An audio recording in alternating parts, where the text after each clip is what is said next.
The Mound by HP Lovecraft. For Zelia Bishop. 1.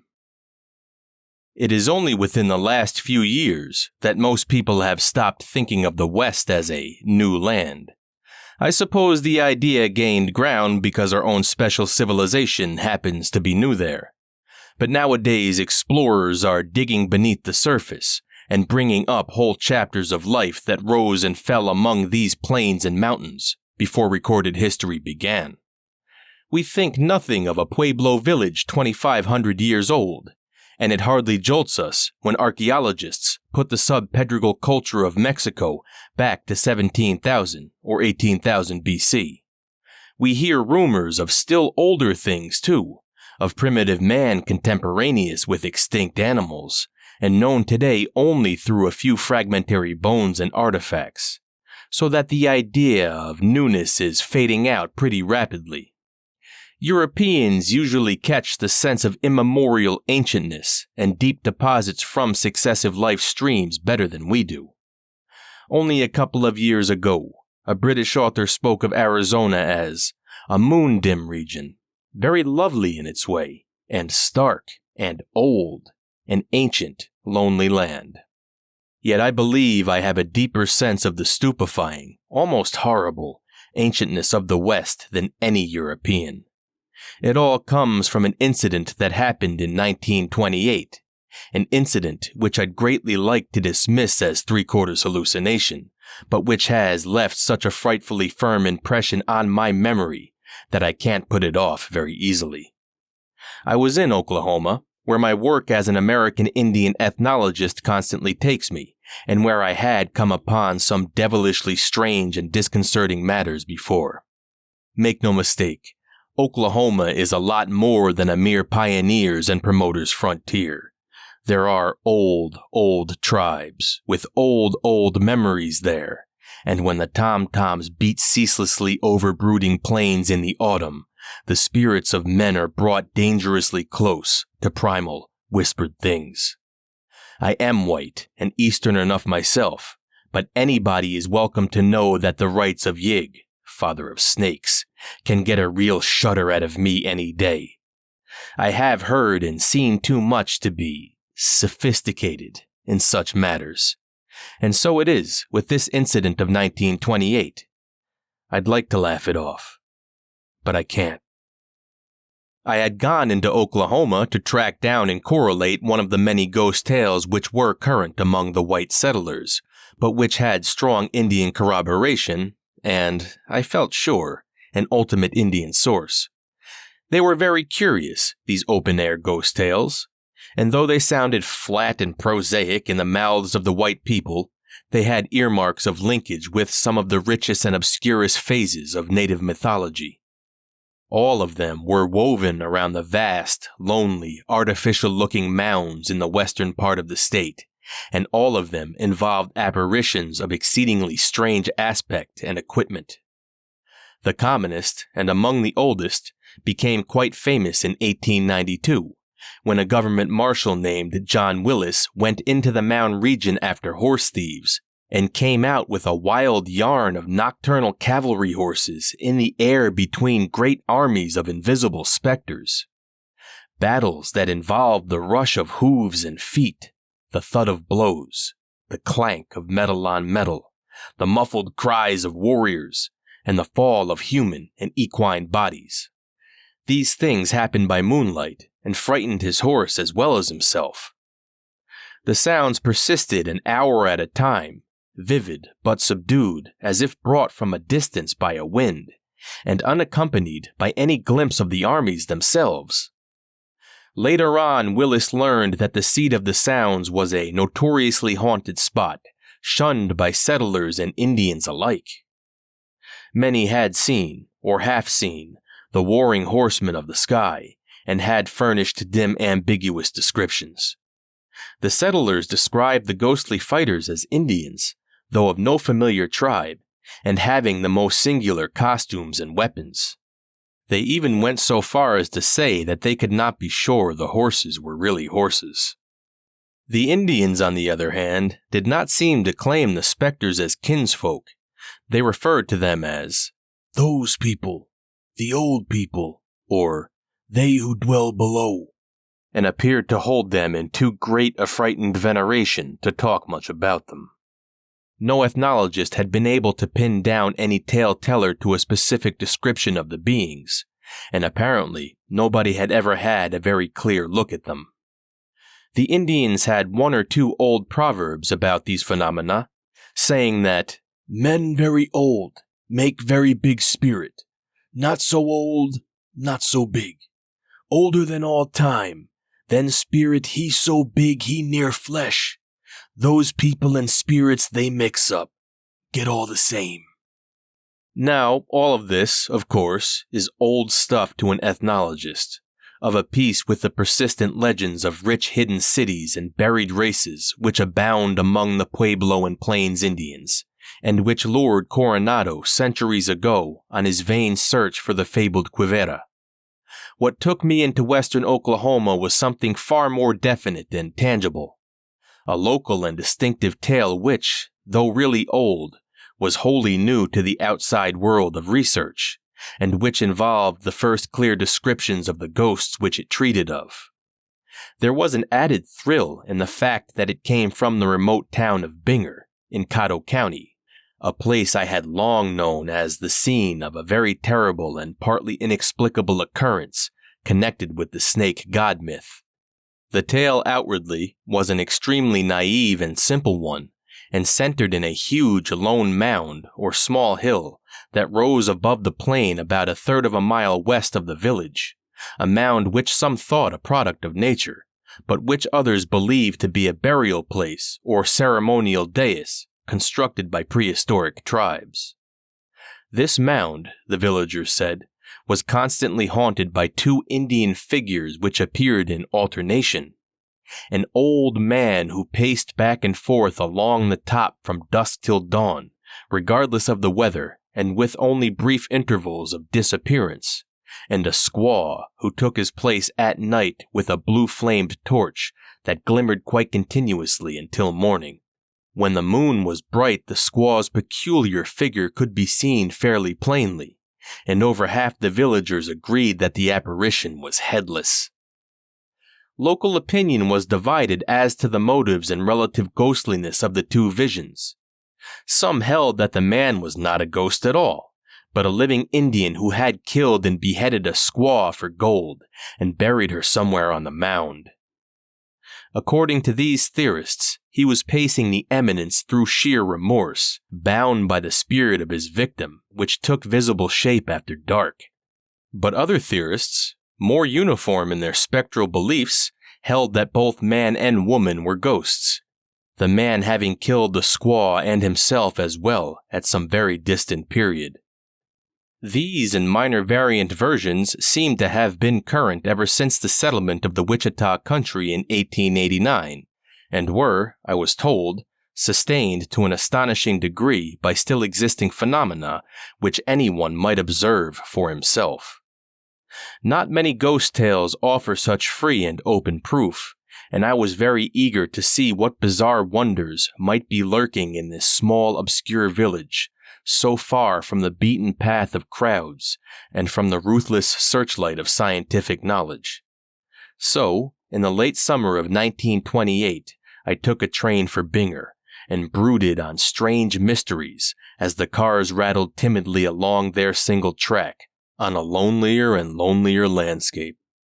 Binger is a modest cluster of frame houses and stores in the midst of a flat, windy region full of clouds of red dust. There are about 500 inhabitants besides the Indians on a neighboring reservation, the principal occupation seeming to be agriculture.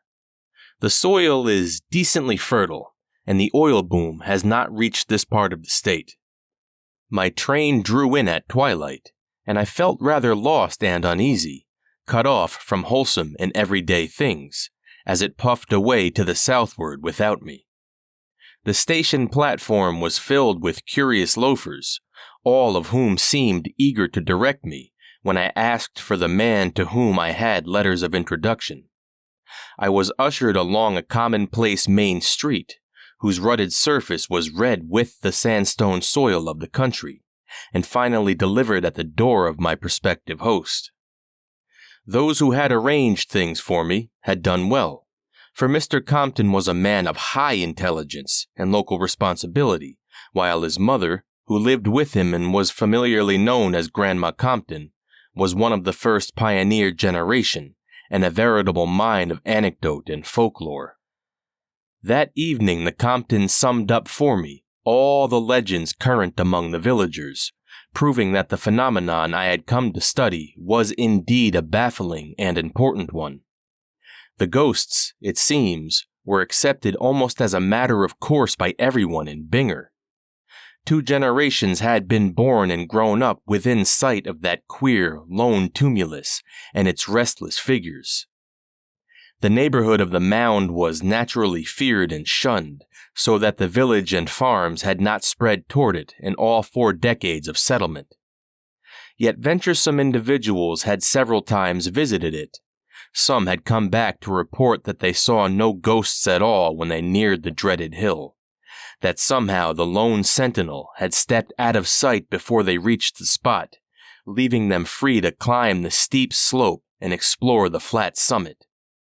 There was nothing up there, they said, merely a rough expanse of underbrush. Where the Indian watcher could have vanished to, they had no idea. He must, they reflected, have descended the slope and somehow managed to escape unseen along the plain, although there was no convenient cover within sight.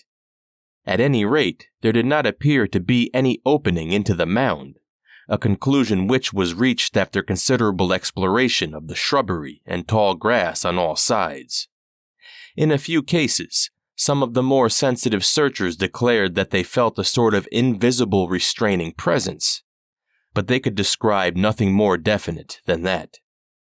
It was simply as if air thickened against them in the direction they wished to move. It is needless to mention that all these daring surveys were conducted by day.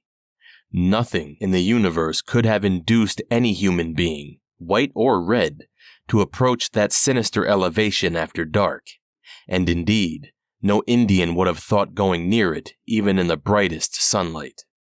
But it was not from the tales of these sane, observant seekers that the chief terror of the ghost mound sprang.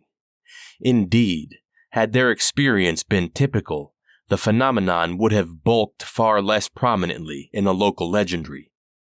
The most evil thing was the fact that many other seekers had come back strangely impaired in mind and body, or had not come back at all. The first of these cases had occurred in 1891, when a young man named Heaton had gone with a shovel to see what hidden secrets he could unearth. He had heard curious tales from the Indians, and had laughed at the barren report of another youth who had been out to the mound and had found nothing. Heaton had watched the mound with a spyglass from the village while the other youth made his trip, and as the explorer neared the spot, he saw the sentinel Indian walk deliberately down into the tumulus as if a trap door and staircase existed on the top. The other youth had not noticed how the Indian disappeared, but had merely found him gone upon arriving at the mound. When Heaton had made his own trip, he resolved to get to the bottom of the mystery, and watchers from the village saw him hacking diligently at the shrubbery atop the mound. There they saw his figure melt slowly into invisibility, not to reappear for long hours, till after the dusk drew on, and the torch of the headless squaw glimmered ghoulishly on the distant elevation. About 2 hours after nightfall, he staggered into the village minus his spade and other belongings, and burst into a shrieking monologue of disconnected ravings. He howled of shocking abysses and monsters, of terrible carvings and statues, of inhuman captors and grotesque tortures, and of other fantastic abnormalities too complex and chimerical even to remember.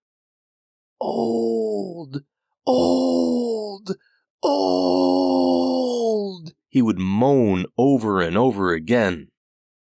"Great God, they're older than the earth and came here from somewhere else. They know what you think and make you know what they think. They're half man, half ghost. Cross the line, melt and take shape again, getting more and more so. Yet we're all descended from them in the beginning. Children of Tulu, everything made of gold.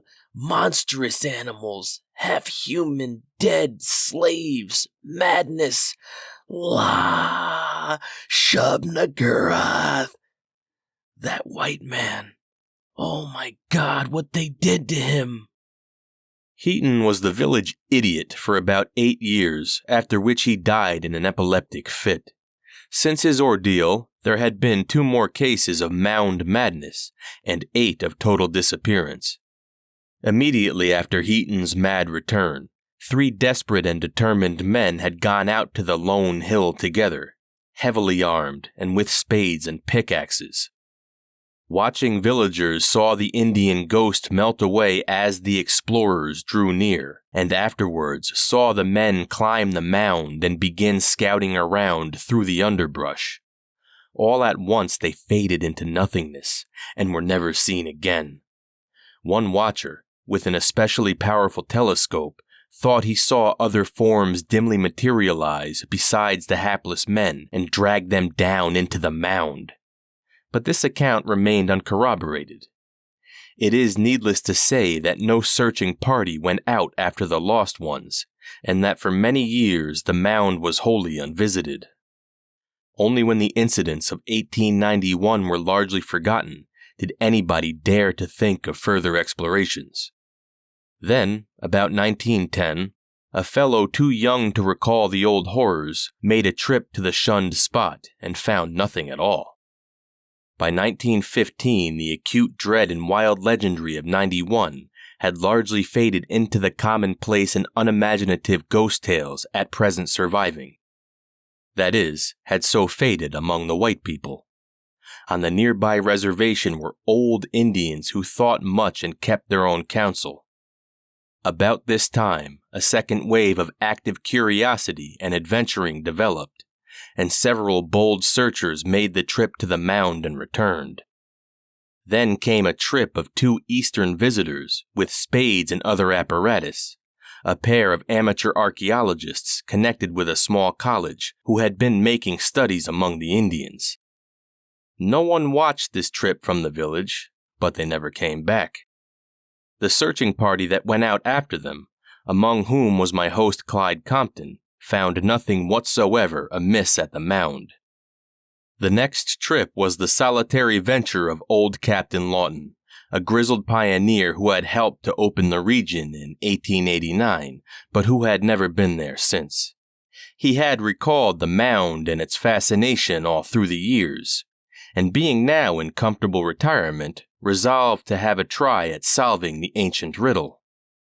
Long familiarity with Indian myth had given him ideas rather stranger than those of the simple villagers, and he had made preparations for some extensive delving. He ascended the mound on the morning of Thursday, May 11, 1916, watched through spyglasses by more than 20 people in the village and on the adjacent plain. His disappearance was very sudden and occurred as he was hacking at the shrubbery with a brush cutter. No one could say more than that he was there one moment and absent the next.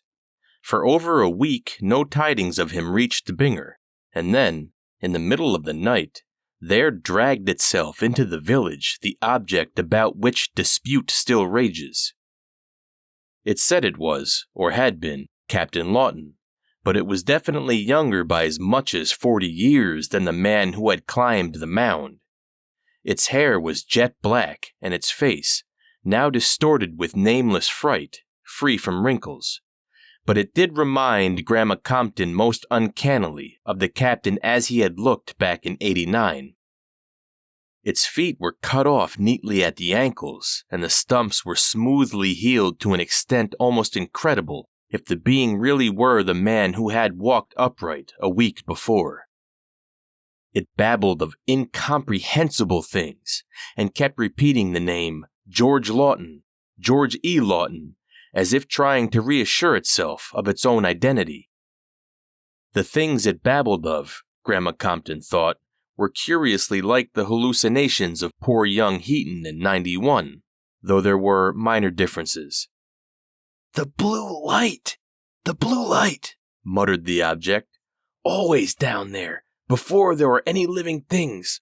Older than the dinosaurs, always the same, only weaker. Never death, brooding and brooding and brooding, the same people, half man and half gas, the dead that walk and work. Oh, those beasts, those half-human unicorns, houses in cities of gold, old, old, old, older than time, came down from the stars, Great Tulu, Azathoth, Nyarlathotep, waiting, waiting." The object died before dawn. Of course there was an investigation, and the Indians at the reservation were grilled unmercifully. But they knew nothing, and had nothing to say. At least, none of them had anything to say except Old Gray Eagle, a Wichita chieftain whose more than a century of age put him above common fears. He alone deigned to grunt some advice. "You let 'em alone, white man. No good, those people. All under here, all under there. Them old ones. Yig, big father of snakes, he there. Yig is Yig. Turawa, big father of men, he there. Turawa is Turawa. No die. No get old. Just same like air. Just live and wait. One time they come out here, live and fight. Build 'em dirt teepee.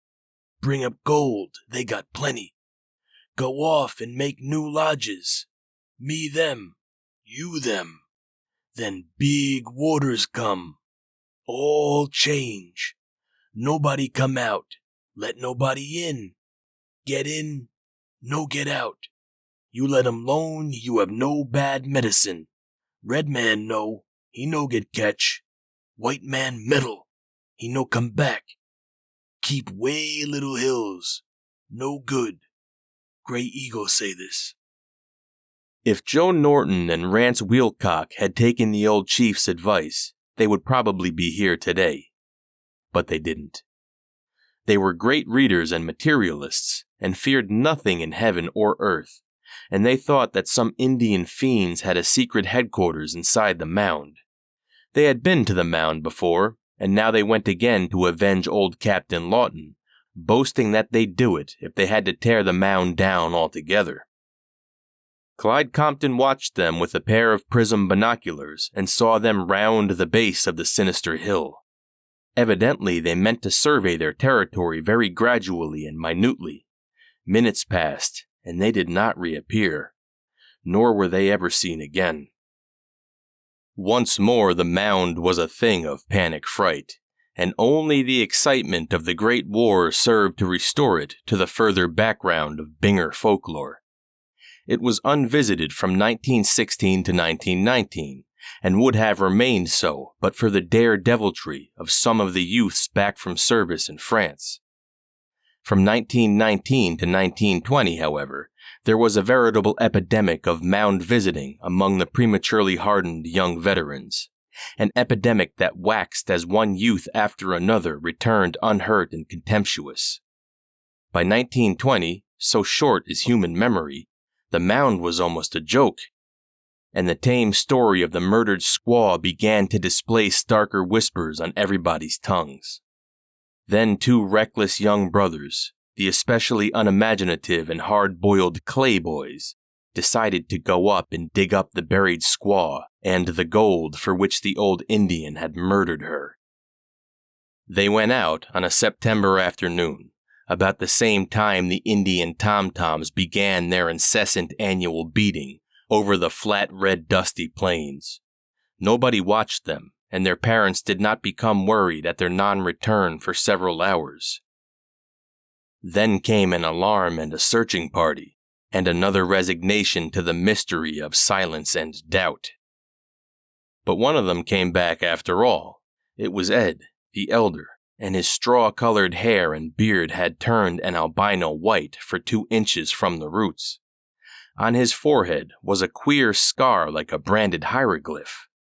3 months after he and his brother Walker had vanished, he skulked into his house at night, wearing nothing but a queerly patterned blanket, which he thrust into the fire as soon as he got into a suit of his own clothes. He told his parents that he and Walker had been captured by some strange Indians, not Wichitas or Caddos, and held prisoners somewhere toward the west. Walker had died under torture, but he himself had managed to escape at a high cost. The experience had been particularly terrible, and he could not talk about it just then. He must rest, and anyway, it would do no good to give an alarm and try to find and punish the Indians. They were not of a sort that could be caught or punished, and it was especially important for the good of Binger, for the good of the world, that they not be pursued into their secret lair. As a matter of fact, they were not altogether what one could call real Indians. He would explain about that later. Meanwhile, he must rest. Better not to rouse the village with the news of his return. He would go upstairs and sleep. Before he climbed the rickety flight to his room, he took a pad and pencil from the living room table and an automatic pistol from his father's desk drawer. 3 hours later, the shot rang out. Ed Clay had put a bullet neatly through his temples with a pistol clutched in his left hand. Leaving a sparsely written sheet of paper on the rickety table near his bed, he had, it later appeared from the whittled pencil stub and stove full of charred paper, originally written much more, but had finally decided not to tell what he knew beyond vague hints. The surviving fragment was only a mad warning, scrawled in a curiously backhanded script, the ravings of a mind obviously deranged by hardships, and it read thus, rather surprisingly for the utterance of one who had always been stolid and matter-of-fact. For God's sake, never go near that mound. It is part of some kind of world so devilish and old it cannot be spoke about. Me and Walker went and was took into the thing, just melted at times and made up again. And the whole world outside is helpless, alongside of what they can do. They what live forever young, as they like, and you can't tell if they is really men or just ghosts. And what they do can't be spoke about, and this is only one entrance. You can't tell how big the whole thing is. After what we seen, I don't want to live anymore. France was nothing besides this. And see that people always keep away. Oh God, they would if they see poor Walker like he was in the end. Yours truly, Ed Clay. At the autopsy, it was found that all of young Clay's organs were transposed from right to left within his body, as if he had been turned inside out. Whether they had always been so, no one could say at the time. But it was later learned from Army records that Ed had been perfectly normal when he mustered out of the service in May 1919. Whether there was a mistake somewhere, or whether some unprecedented metamorphosis had indeed occurred, is still an unsettled question. As is also the origin of the hieroglyph-like scar on his forehead. That was the end of the explorations of the mound. In the 8 intervening years, no one had been near the place, and few indeed had even cared to level a spyglass at it. From time to time, people continued to glance nervously at the lone hill as it rose starkly from the plain against the western sky, and to shudder at the small dark speck that paraded by day, and the glimmering will-o'-the-wisp that danced by night. The thing was accepted at face value as a mystery not to be probed. And by common consent, the village shunned the subject. It was, after all, quite easy to avoid the hill, for space was unlimited in every direction, and community life always follows beaten trails. The mound side of the village was simply kept trailless, as if it had been water or swampland or desert.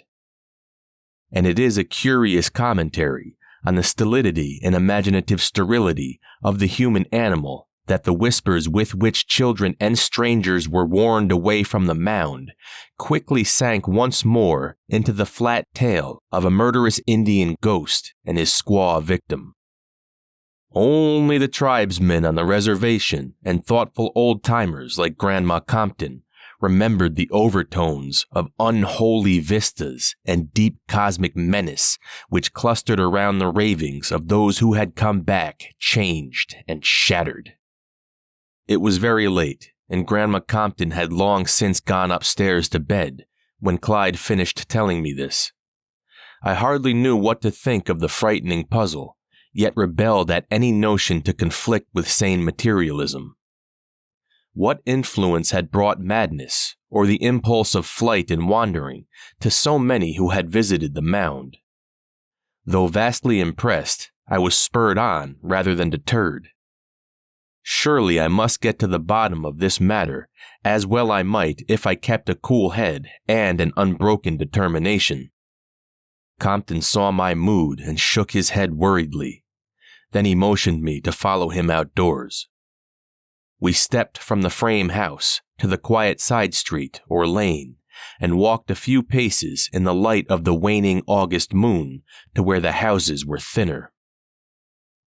The half moon was still low and had not blotted many stars from the sky, so that I could see not only the westering gleams of Altair and Vega, but the mystic shimmering of the Milky Way, as I looked over the vast expanse of earth and sky in the direction that Compton pointed. Then, all at once, I saw a spark that was not a star, a bluish spark that moved and glimmered against the Milky Way near the horizon, and that seemed in a vague way more evil and malevolent than anything in the vault above.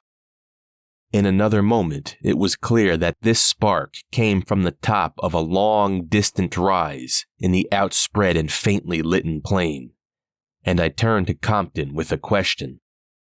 "Yes," he answered, "it is the blue ghost light, and that is the mound. There's not a night in history that we haven't seen it, and not a living soul in Binger that would walk out over that plain toward it. It's a bad business, young man, and if you're wise, you'll let it rest where it is. Better call off your search, son, and tackle some of the other Injun legends round here. We've got plenty to keep you busy, heaven knows." 2. But I was in no mood for advice, and though Compton gave me a pleasant room, I could not sleep a wink through eagerness for the next morning, with its chances to see the daytime ghost and to question the Indians at the reservation. I meant to go about the whole thing slowly and thoroughly, equipping myself with all available data, both white and red, before I commenced any actual archaeological investigations. I rose and dressed at dawn, and when I heard others stirring, I went downstairs. Compton was building the kitchen fire while his mother was busy in the pantry. When he saw me, he nodded, and after a moment invited me out into the glamorous young sunlight. I knew where we were going, and as we walked along the lane, I strained my eyes westward over the plains. There was the mound, far away and very curious in its aspect of artificial regularity. It must have been from 30 to 40 feet high, and all of 100 yards from north to south as I looked at it. It was not as wide as that from east to west, Compton said, but had the contour of a rather thinnish ellipse. He, I knew, had been safely out and back to it several times. As I looked at the rim silhouetted against the deep blue of the west, I tried to follow its minor irregularities, and became impressed with a sense of something moving upon it. My pulse mounted a bit feverishly, and I seized quickly on the high-powered binoculars which Compton had quietly offered me. Focusing them hastily, I saw at first only a tangle of underbrush on the distant mound's rim, and then something stalked into the field. It was unmistakably a human shape, and I knew at once that I was seeing the daytime Indian ghost. I did not wonder at the description, for surely the tall, lean, darkly robed being with the filleted black hair and seamed coppery, expressionless, aquiline face looked more like an Indian than anything else in my previous experience. And yet, my trained ethnologist's eye told me at once that this was no redskin of any sort hitherto known to history, but a creature of vast racial variation and of a wholly different culture stream. Modern Indians are brachiocephalic, round-headed, and you can't find any dolichocephalic or long-headed skulls except in ancient Pueblo deposits dating back 2,500 years or more. Yet this man's long-headedness was so pronounced that I recognized it at once, even at his vast distance and in the uncertain field of the binoculars. I saw, too, that the pattern of his robe represented a decorative tradition utterly remote from anything we recognize in southwestern native art. There were shining metal trappings, likewise, and a short sword or kindred weapon at his side, all wrought in a fashion wholly alien to anything I had ever heard of. As he paced back and forth along the top of the mound, I followed him for several minutes with the glass, noting the kinesthetic quality of his stride and the poised way he carried his head. And there was borne in upon me the strong, persistent conviction that this man, whoever or whatever he might be, was certainly not a savage. He was the product of a civilization, I felt instinctively, though of what civilization I could not guess. At length he disappeared beyond the farther edge of the mound, as if descending the opposite and unseen slope, and I lowered the glass with a curious mixture of puzzled feelings. Compton was looking quizzically at me, and I nodded noncommittally. "What do you make of that?" he ventured. "This is what we've seen here in Binger every day of our lives." That noon found me at the Indian reservation talking with old Gray Eagle, who, through some miracle, was still alive. Though he must have been close to 150 years old. He was a strange, impressive figure, this stern, fearless leader of a kind who had talked with outlaws and traders in fringed buckskin and French officials in knee breeches and three-cornered hats. And I was glad to see that, because of my air of deference toward him, he appeared to like me. His liking, however, took an unfortunately obstructive form as soon as he learned what I wanted. For all he would do was to warn me against the search I was about to make. "You good boy. You no bother that hill. Bad medicine. Plenty devil under there. Catch 'em when you dig. No dig, no hurt. Go and dig, no come back. Just same when me boy. Just same when me father and he father boy. All time buck he walk in day. Squaw with no head, she walk in night. All time since white man with tin coats, they came from Sunset and below Big River. Long way back. 3-4 times more back than Gray Eagle. 2 times more back than Frenchman.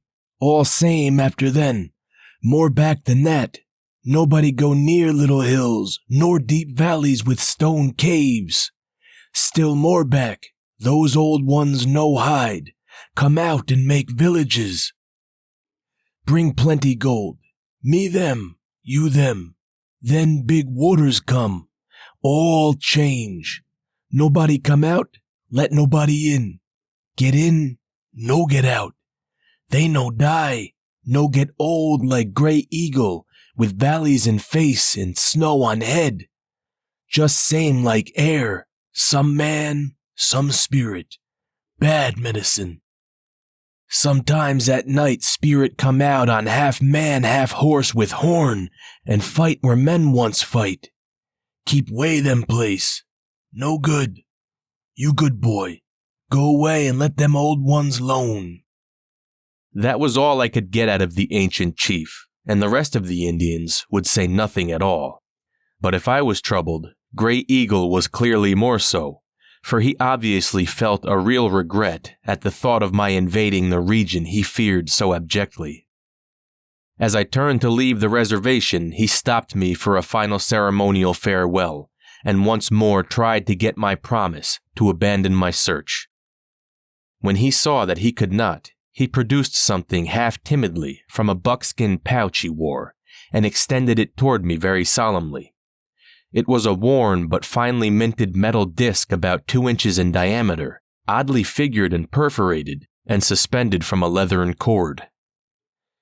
"You no promise then, Grey Eagle. No can tell what get you. But if anything help him, this good medicine, come from my father. He get from he father. He get from he father. All the way back, close to Tirawa. All men's father. My father say, you keep way from those old ones. Keep way from little hills and valleys with stone caves. But if old ones they come out to get you, then you show 'em this medicine. They know. They make him long way back. They look, then they no do such bad medicine maybe. But no can tell. You keep way just same. Them no good. No tell what they do." As he spoke, Grey Eagle was hanging the thing around my neck, and I saw it was a very curious object indeed. The more I looked at it, the more I marveled, for not only was it a heavy, darkish, lustrous, and richly modeled substance, an absolutely strange metal to me, but what was left of its design seemed to be of a marvelously artistic and utterly unknown workmanship. One side, so far as I could see, had borne an exquisitely modeled serpent design, whilst the other side had depicted a kind of octopus or other tentacled monster. There were some half-effaced hieroglyphs, too, of a kind which no archaeologist could identify or even place conjecturally. With Grey Eagle's permission, I later had expert historians, anthropologists, geologists, and chemists pass carefully upon the disc, but from them I obtained only a chorus of bafflement. It defied either classification or analysis. The chemists called it an amalgam of unknown metallic elements of heavy atomic weight, and one geologist suggested that the substance must be of meteoric origin, shot from unknown gulfs of interstellar space. Whether it really saved my life or sanity or existence as a human being, I cannot attempt to say, but Grey Eagle is sure of it. He has it again, now, and I wonder if it has any connection with his inordinate age. All his fathers who had it lived far beyond the century mark, perishing only in battle. Is it possible that Grey Eagle, if kept from accidents, will never die? But I am ahead of my story. When I returned to the village, I tried to secure more Mound lore, but found only excited gossip and opposition. It was really flattering to see how solicitous the people were about my safety, but I had to set their almost frantic remonstrances aside. I showed them Grey Eagle's charm, but none of them had ever heard of it before, or seen anything even remotely like it. They agreed that it could not be an Indian relic, and imagined that the old chief's ancestors must have obtained it from some trader. When they saw they could not deter me from my trip, the Binger citizens sadly did what they could to aid my outfitting.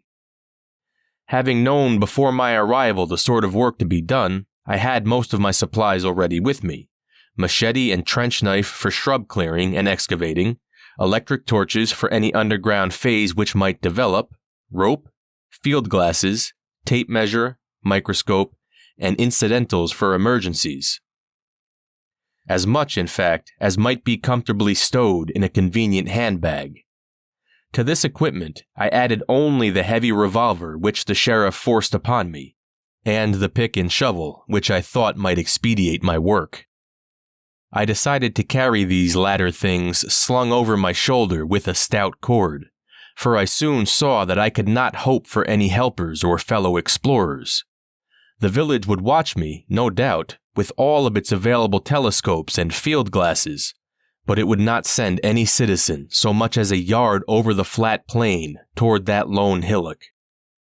My start was timed for early the next morning, and all the rest of the day I was treated with the awed and uneasy respect which people give to a man about to set out for certain doom. When the morning came, a cloudy though not a threatening morning, the whole village turned out to see me start across the dust-blown plain. Binoculars showed the lone man at his usual pacing on the mound, and I resolved to keep him in sight as steadily as possible during my approach. At the last moment, a vague sense of dread oppressed me, and I was just weak and whimsical enough to let Grey Eagle's talisman swing on my chest in full view of any beings or ghosts who might be inclined to heed it. Bidding au revoir to Compton and his mother, I started off at a brisk stride despite the bag in my left hand and the clanking pick and shovel strapped to my back. Holding my field glass in my right hand and taking a glance at the silent pacer from time to time. As I neared the mound, I saw the man very clearly, and I fancied I could trace an expression of infinite evil and decadence on his seamed, hairless features. I was startled, too, to see that his goldenly gleaming weapon case bore hieroglyphs very similar to those on the unknown talisman I wore. All the creature's costume and trappings bespoke exquisite workmanship and cultivation. Then, all too abruptly, I saw him start down the farther side of the mound and out of sight. When I reached the place, about 10 minutes after I set out, there was no one there.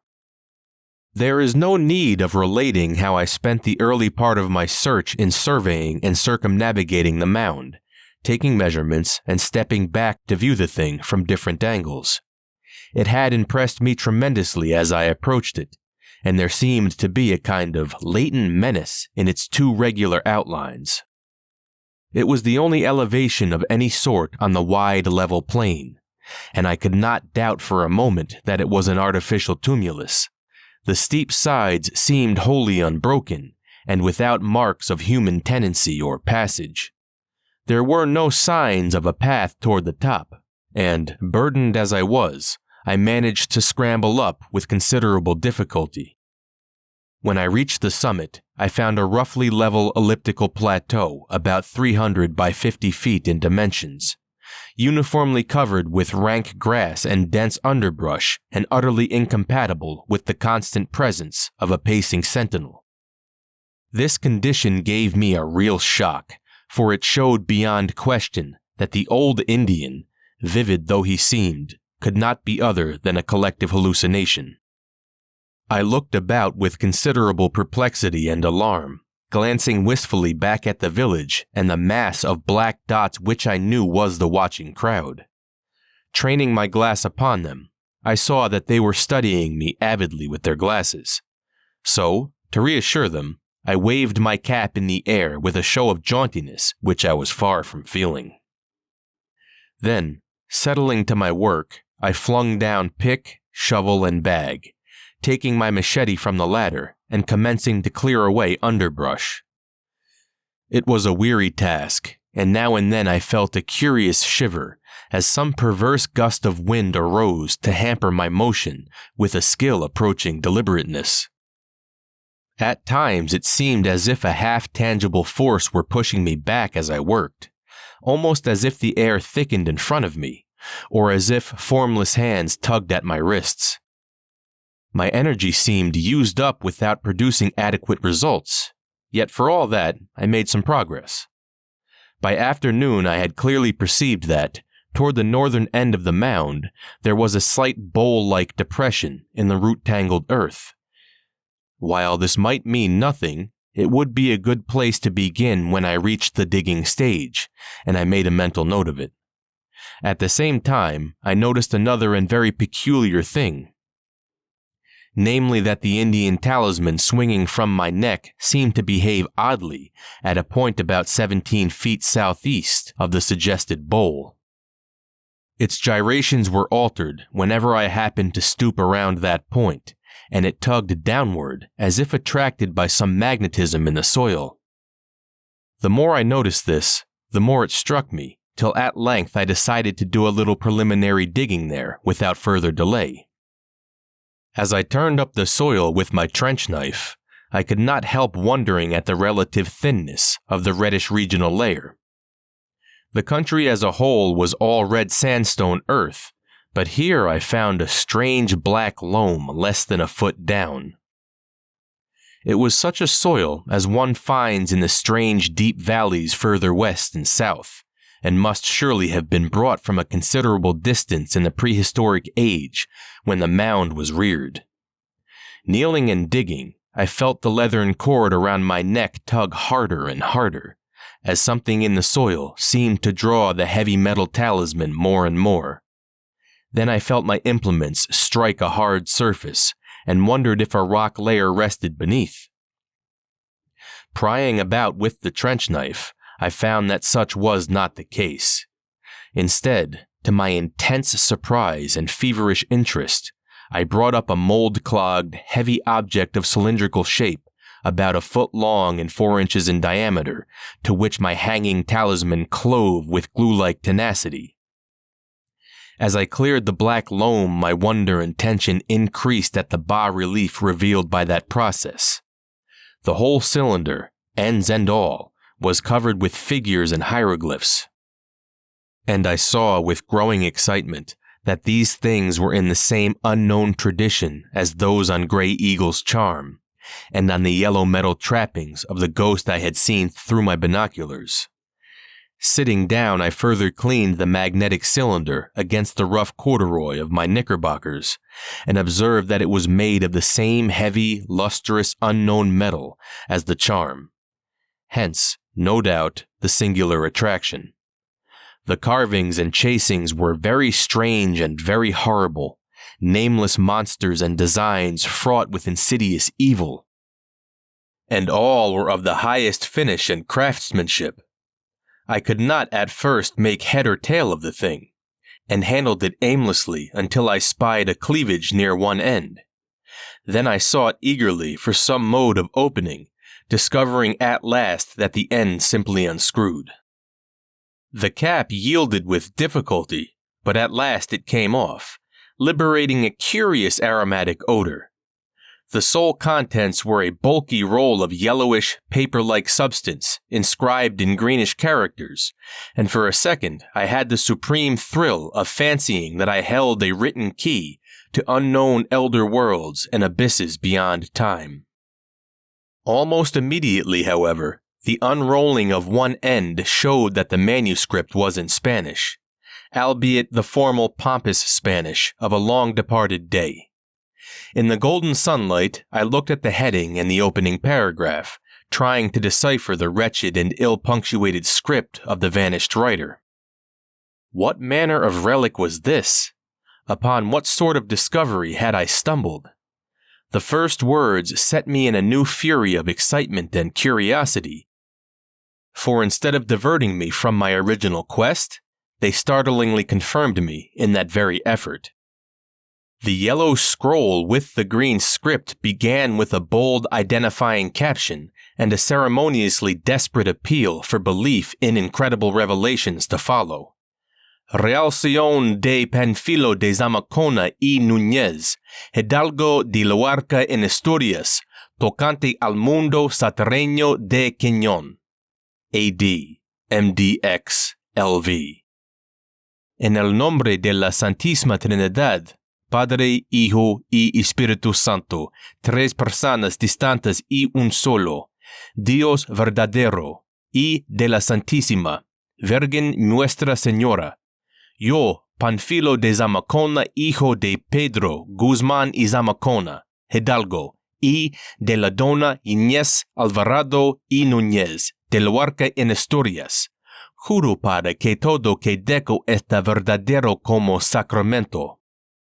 I paused to reflect on the portentous significance of what I was reading. The narrative of Panfilo de Zamacona y Núñez, gentleman of Luarca in Asturias, concerning the subterranean world of Quiñón, A.D. 1545. Here, surely, was too much for any mind to absorb all at once. A subterranean world. Again, that persistent idea which filtered through all the Indian tales and through all the utterances of those who had come back from the Mound. And the date, 1545, what could this mean? In 1540, Coronado and his men had gone north from Mexico into the wilderness, But had they not turned back in 1542? My eye ran questingly down the open part of the scroll, and almost at once seized on the name Francisco Vasquez de Coronado. The writer of this thing, clearly, was one of Coronado's men. But what had he been doing in this remote realm 3 years after his party had gone back? I must read further, for another glance told me that what was now unrolled was merely a summary of Coronado's northward march, differing in no essential way from the account known to history. It was only the waning light which checked me before I could unroll and read more, and in my impatient bafflement, I almost forgot to be frightened at the onrush of night in this sinister place.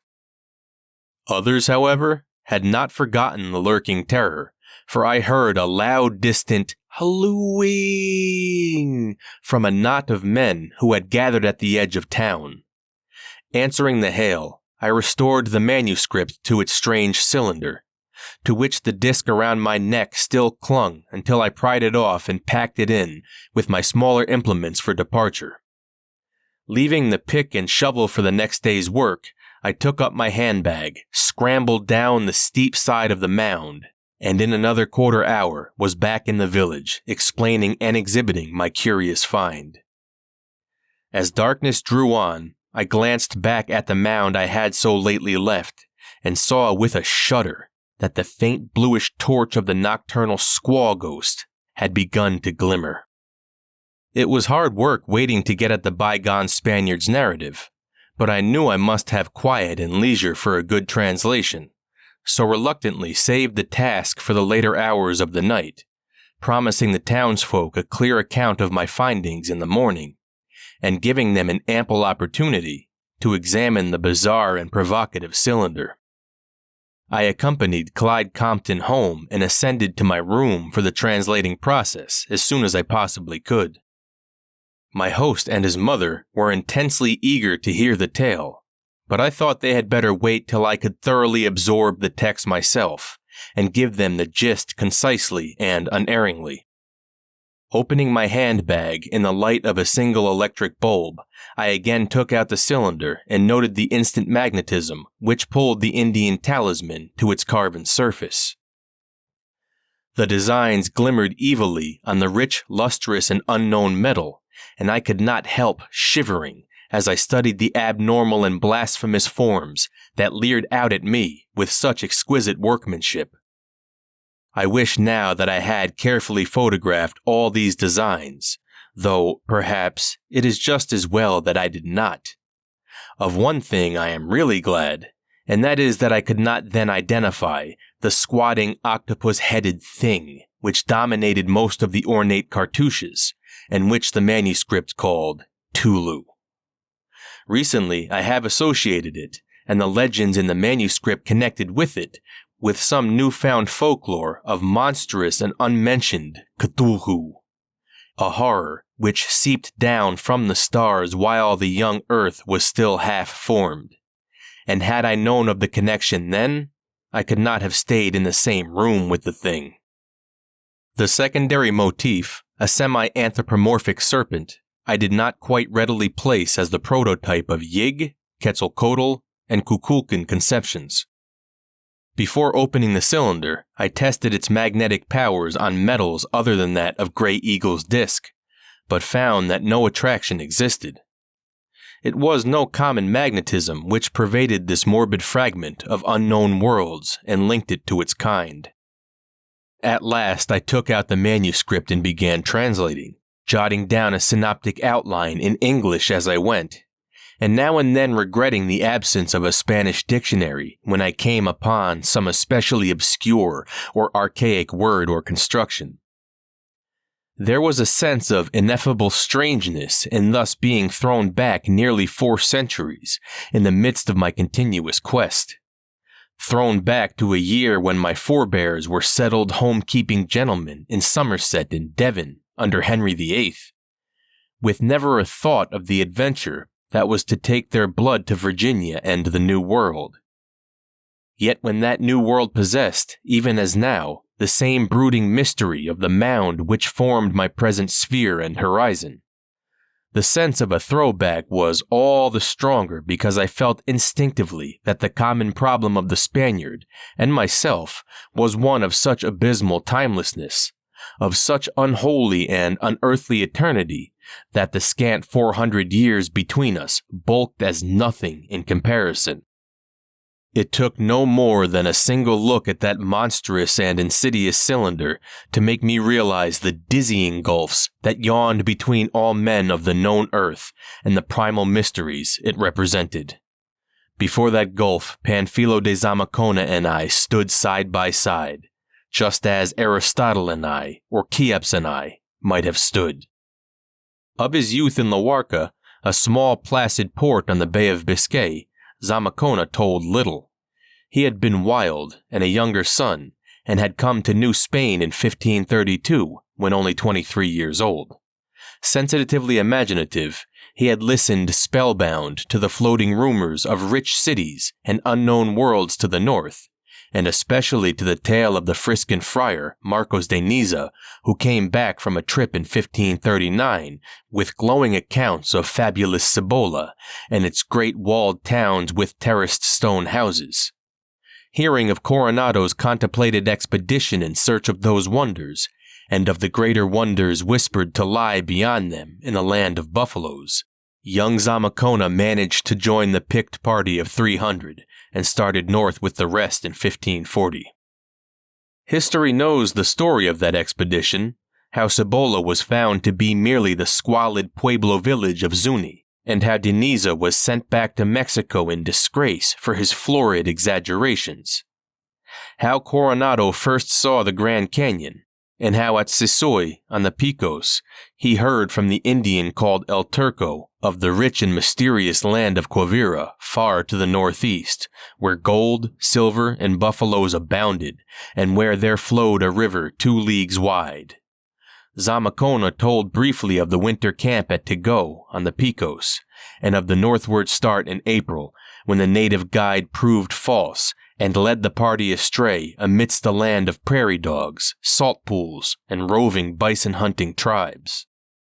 When Coronado dismissed his larger force and made his final 42-day march with a very small and select detachment, Zamacona managed to be included in the advancing party. He spoke of the fertile country and of the great ravines with trees visible only from the edge of their steep banks, and of how all the men lived solely on buffalo meat.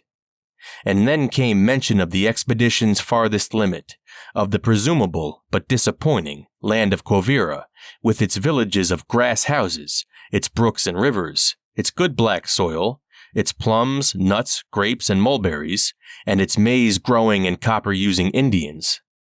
The execution of El Turco, the false native guide, was casually touched upon.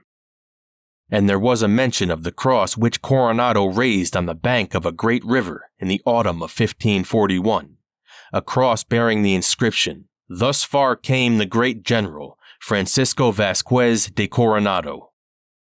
The supposed Quivira lay at about the 40th parallel of north latitude, and I see quite lately that the New York archaeologist Dr. Hodge has identified it with the course of the Arkansas River through Barton and Rice counties, Kansas.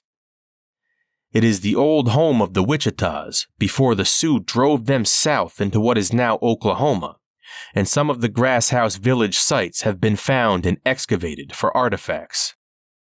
Coronado did considerable exploring hereabouts, led hither and thither by the persistent rumors of rich cities and hidden worlds which floated fearfully around on the Indians' tongues.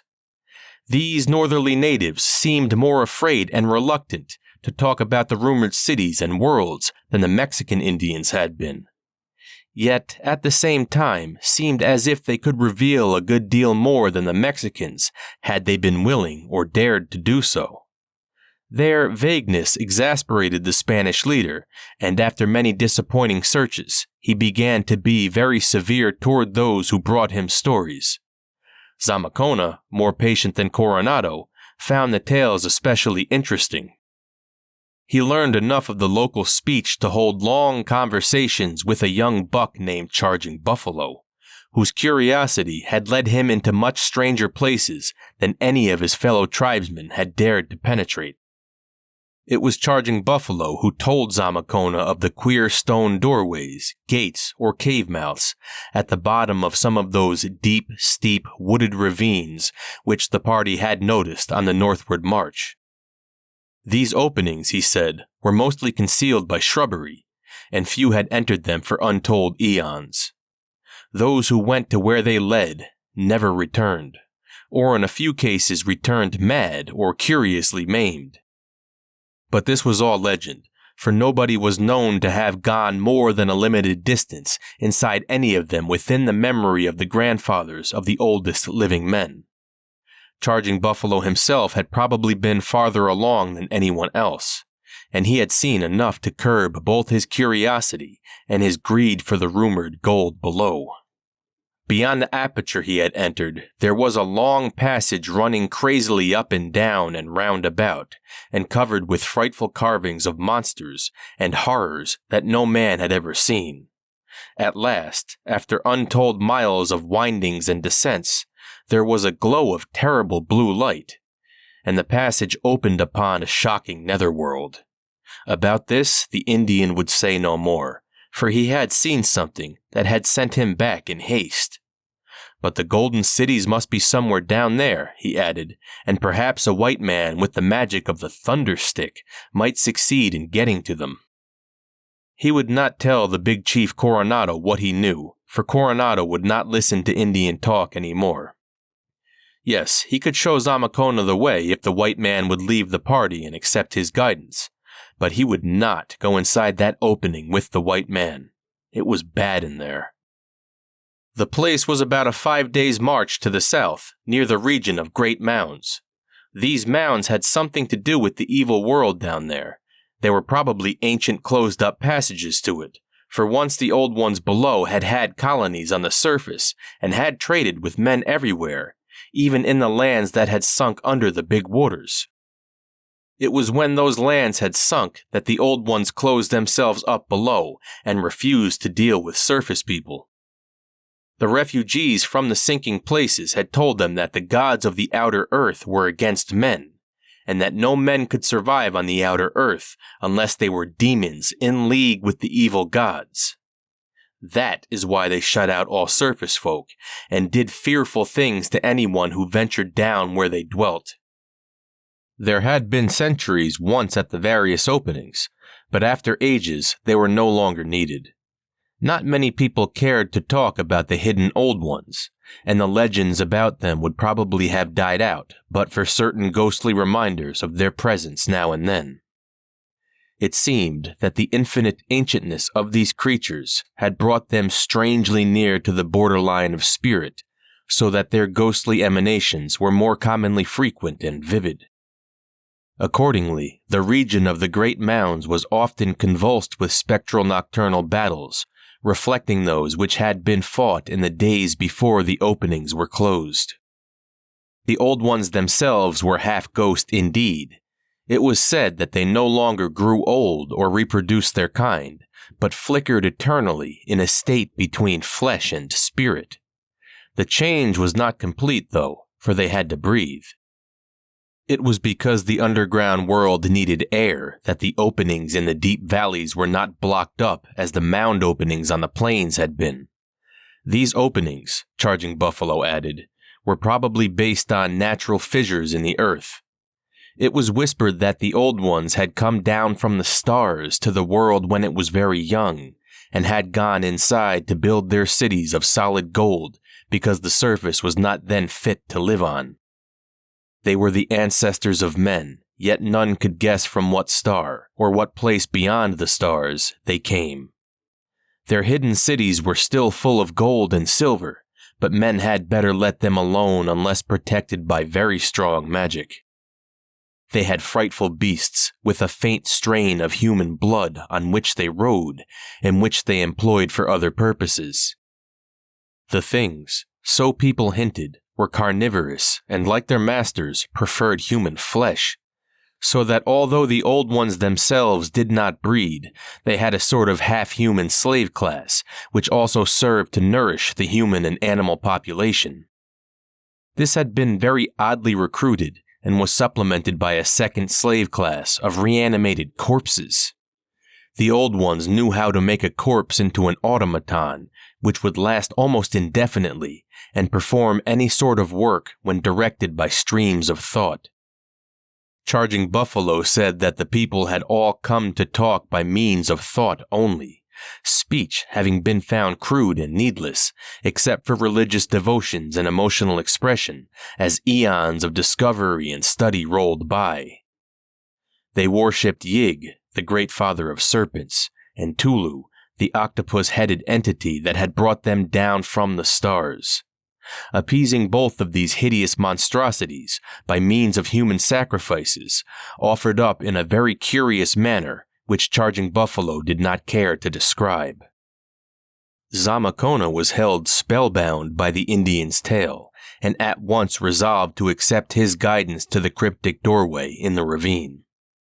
He did not believe the accounts of strange ways attributed by legend to the ancient people, for the experiences of the party had been such as to disillusion one regarding native myths of unknown land. But he did feel that some sufficiently marvelous field of riches and adventure must indeed lie beyond the weirdly carved passages in the earth. At first, he thought of persuading Charging Buffalo to tell his story to Coronado, offering to shield him against any effects of the leader's testy skepticism. But later he decided that a lone adventure would be better. If he had no aid, he would not have to share anything he found, and might perhaps become a great discoverer and owner of fabulous riches. Success would make him a greater figure than Coronado himself, perhaps a greater figure than anyone else in New Spain, including even the mighty Viceroy Don Antonio de Mendoza. On October 7, 1541, at an hour close to midnight, Zamakona stole out of the Spanish camp near the Grass House village and met Charging Buffalo for the long southward journey. He traveled as lightly as possible and did not wear his heavy helmet and breastplate. Of the details of the trip, the manuscript told very little, but Zamakona records his arrival at the Great Ravine on October 13th. The descent of the thickly wooded slope took no great time, and though the Indian had trouble in locating the shrubbery-hidden stone door again amidst the twilight of that deep gorge, the place was finally found. It was a very small aperture as doorways go, formed of monolithic sandstone jambs and lintel, and bearing signs of nearly effaced and now undecipherable carvings. Its height was perhaps 7 feet, and its width not more than 4. There were drilled places in the jambs which argued the bygone presence of a hinged door or gate, but all other traces of such a thing had long since vanished. At sight of this black gulf, Charging Buffalo displayed considerable fear, and threw down his pack of supplies with signs of haste. He had provided Zamakona with a good stock of resinous torches and provisions, and had guided him honestly and well, but refused to share in the venture that lay ahead. Zamakona gave him trinkets he had kept for such an occasion, and obtained his promise to return to the region in a month, afterwards showing the way southward to the Picos Pueblo villages. A prominent rock on the plain above them was chosen as a meeting place, the one arriving first to pitch camp until the other should arrive. In the manuscript, Zamakona expressed a wistful wonder as to the Indian's length of waiting at the rendezvous, for he himself could never keep that trust. At the last moment, Charging Buffalo tried to dissuade him from his plunge into the darkness, soon saw it was futile, and gestured a stoical farewell. Before lighting his first torch and entering the opening with his ponderous pack, the Spaniard watched the lean form of the Indian, scrambling hastily and rather relievedly upward among the trees. It was the cutting of his last link with the world, though he did not know that he was never going to see a human being, in the accepted sense of that term, again. Zamakona felt no immediate premonition of evil upon entering that ominous doorway, though from the first he was surrounded by a bizarre and unwholesome atmosphere. The passage, slightly taller and wider than the aperture, was for many yards a level tunnel of cyclopean masonry with heavily worn flagstones underfoot and grotesquely carved granite and sandstone blocks in sides and ceiling. The carvings must have been loathsome and terrible indeed, to judge from Zamakona's description, according to which most of them revolved around the monstrous beings Yig and Tulu. They were unlike anything the adventurer had ever seen before, though he added that the native architecture of Mexico came closest to them of all things in the outer world. After some distance, the tunnel began to dip abruptly, and irregular natural rock appeared on all sides. The passage seemed only partly artificial, and decorations were limited to occasional cartouches with shocking bas-reliefs. Following an enormous descent, whose steepness at times produced an acute danger of slipping and tobogganing, the passage became exceedingly uncertain in its direction and variable in its contour. At times it narrowed almost to a slit, or grew so low that stooping and even crawling were necessary, while at other times it broadened out into sizable caves, or chains of caves. Very little human construction, it was plain, had gone into this part of the tunnel, though occasionally a sinister cartouche or hieroglyph on the wall, or a blocked-up lateral passageway, would remind Zamakona that this was, in truth, the eon-forgotten highroad to a primal and unbelievable world of living things. For 3 days, as best as he could reckon, Panfilo de Zamakona scrambled down, up, along, and around, but always predominantly downward, through this dark region of Paleogean night. Once in a while he heard some secret being of darkness patter or flap out of his way, and on just one occasion he half glimpsed a great bleached thing that set him trembling. The quality of the air was mostly very tolerable, though fetid zones were now and then met with one great cavern of stalactites and stalagmites afforded a depressing dampness.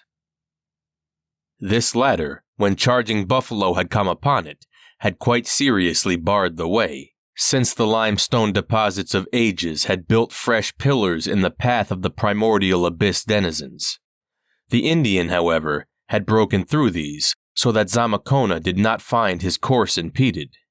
It was an unconscious comfort to him to reflect that someone else from the outside world had been there before, and the Indian's careful descriptions had removed the element of surprise and unexpectedness. More, Charging Buffalo's knowledge of the tunnel had led him to provide so good a torch supply for the journey in and out that there would be no danger of becoming stranded in darkness. Zamakona camped twice, building a fire whose smoke seemed well taken care of by the natural ventilation. At what he considered the end of the 3rd day, though his cocksure guesswork chronology is not at any time to be given the easy faith that he gave it, Zamakona encountered the prodigious descent and subsequent prodigious climb which Charging Buffalo had described as the tunnel's last phase.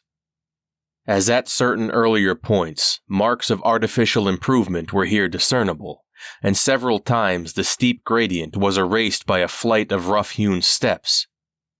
The torch showed more and more of the monstrous carvings on the wall, and finally the resinous flare seemed mixed with a fainter and more diffusive light as Zamakona climbed up and up after the last downward stairway.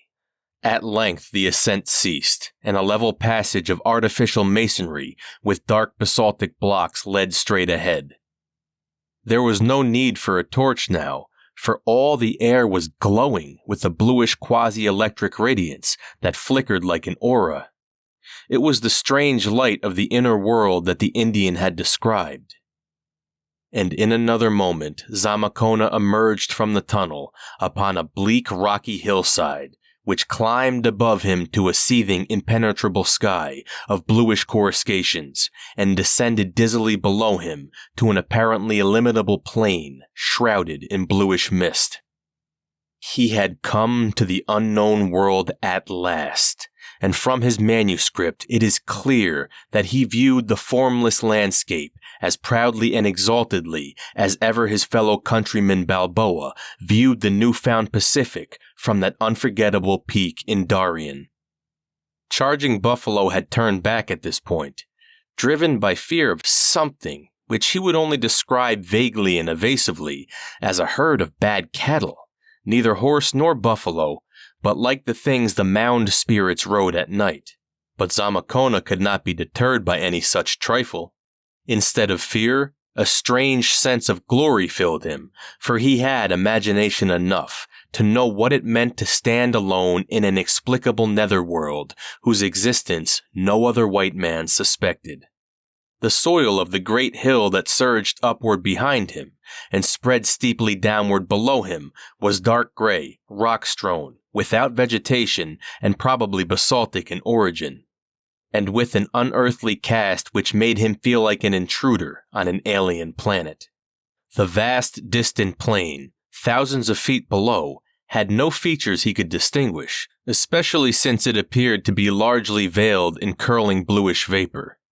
But more than a hill or plain or cloud, the bluely luminous coruscating sky impressed the adventurer with a sense of supreme wonder and mystery.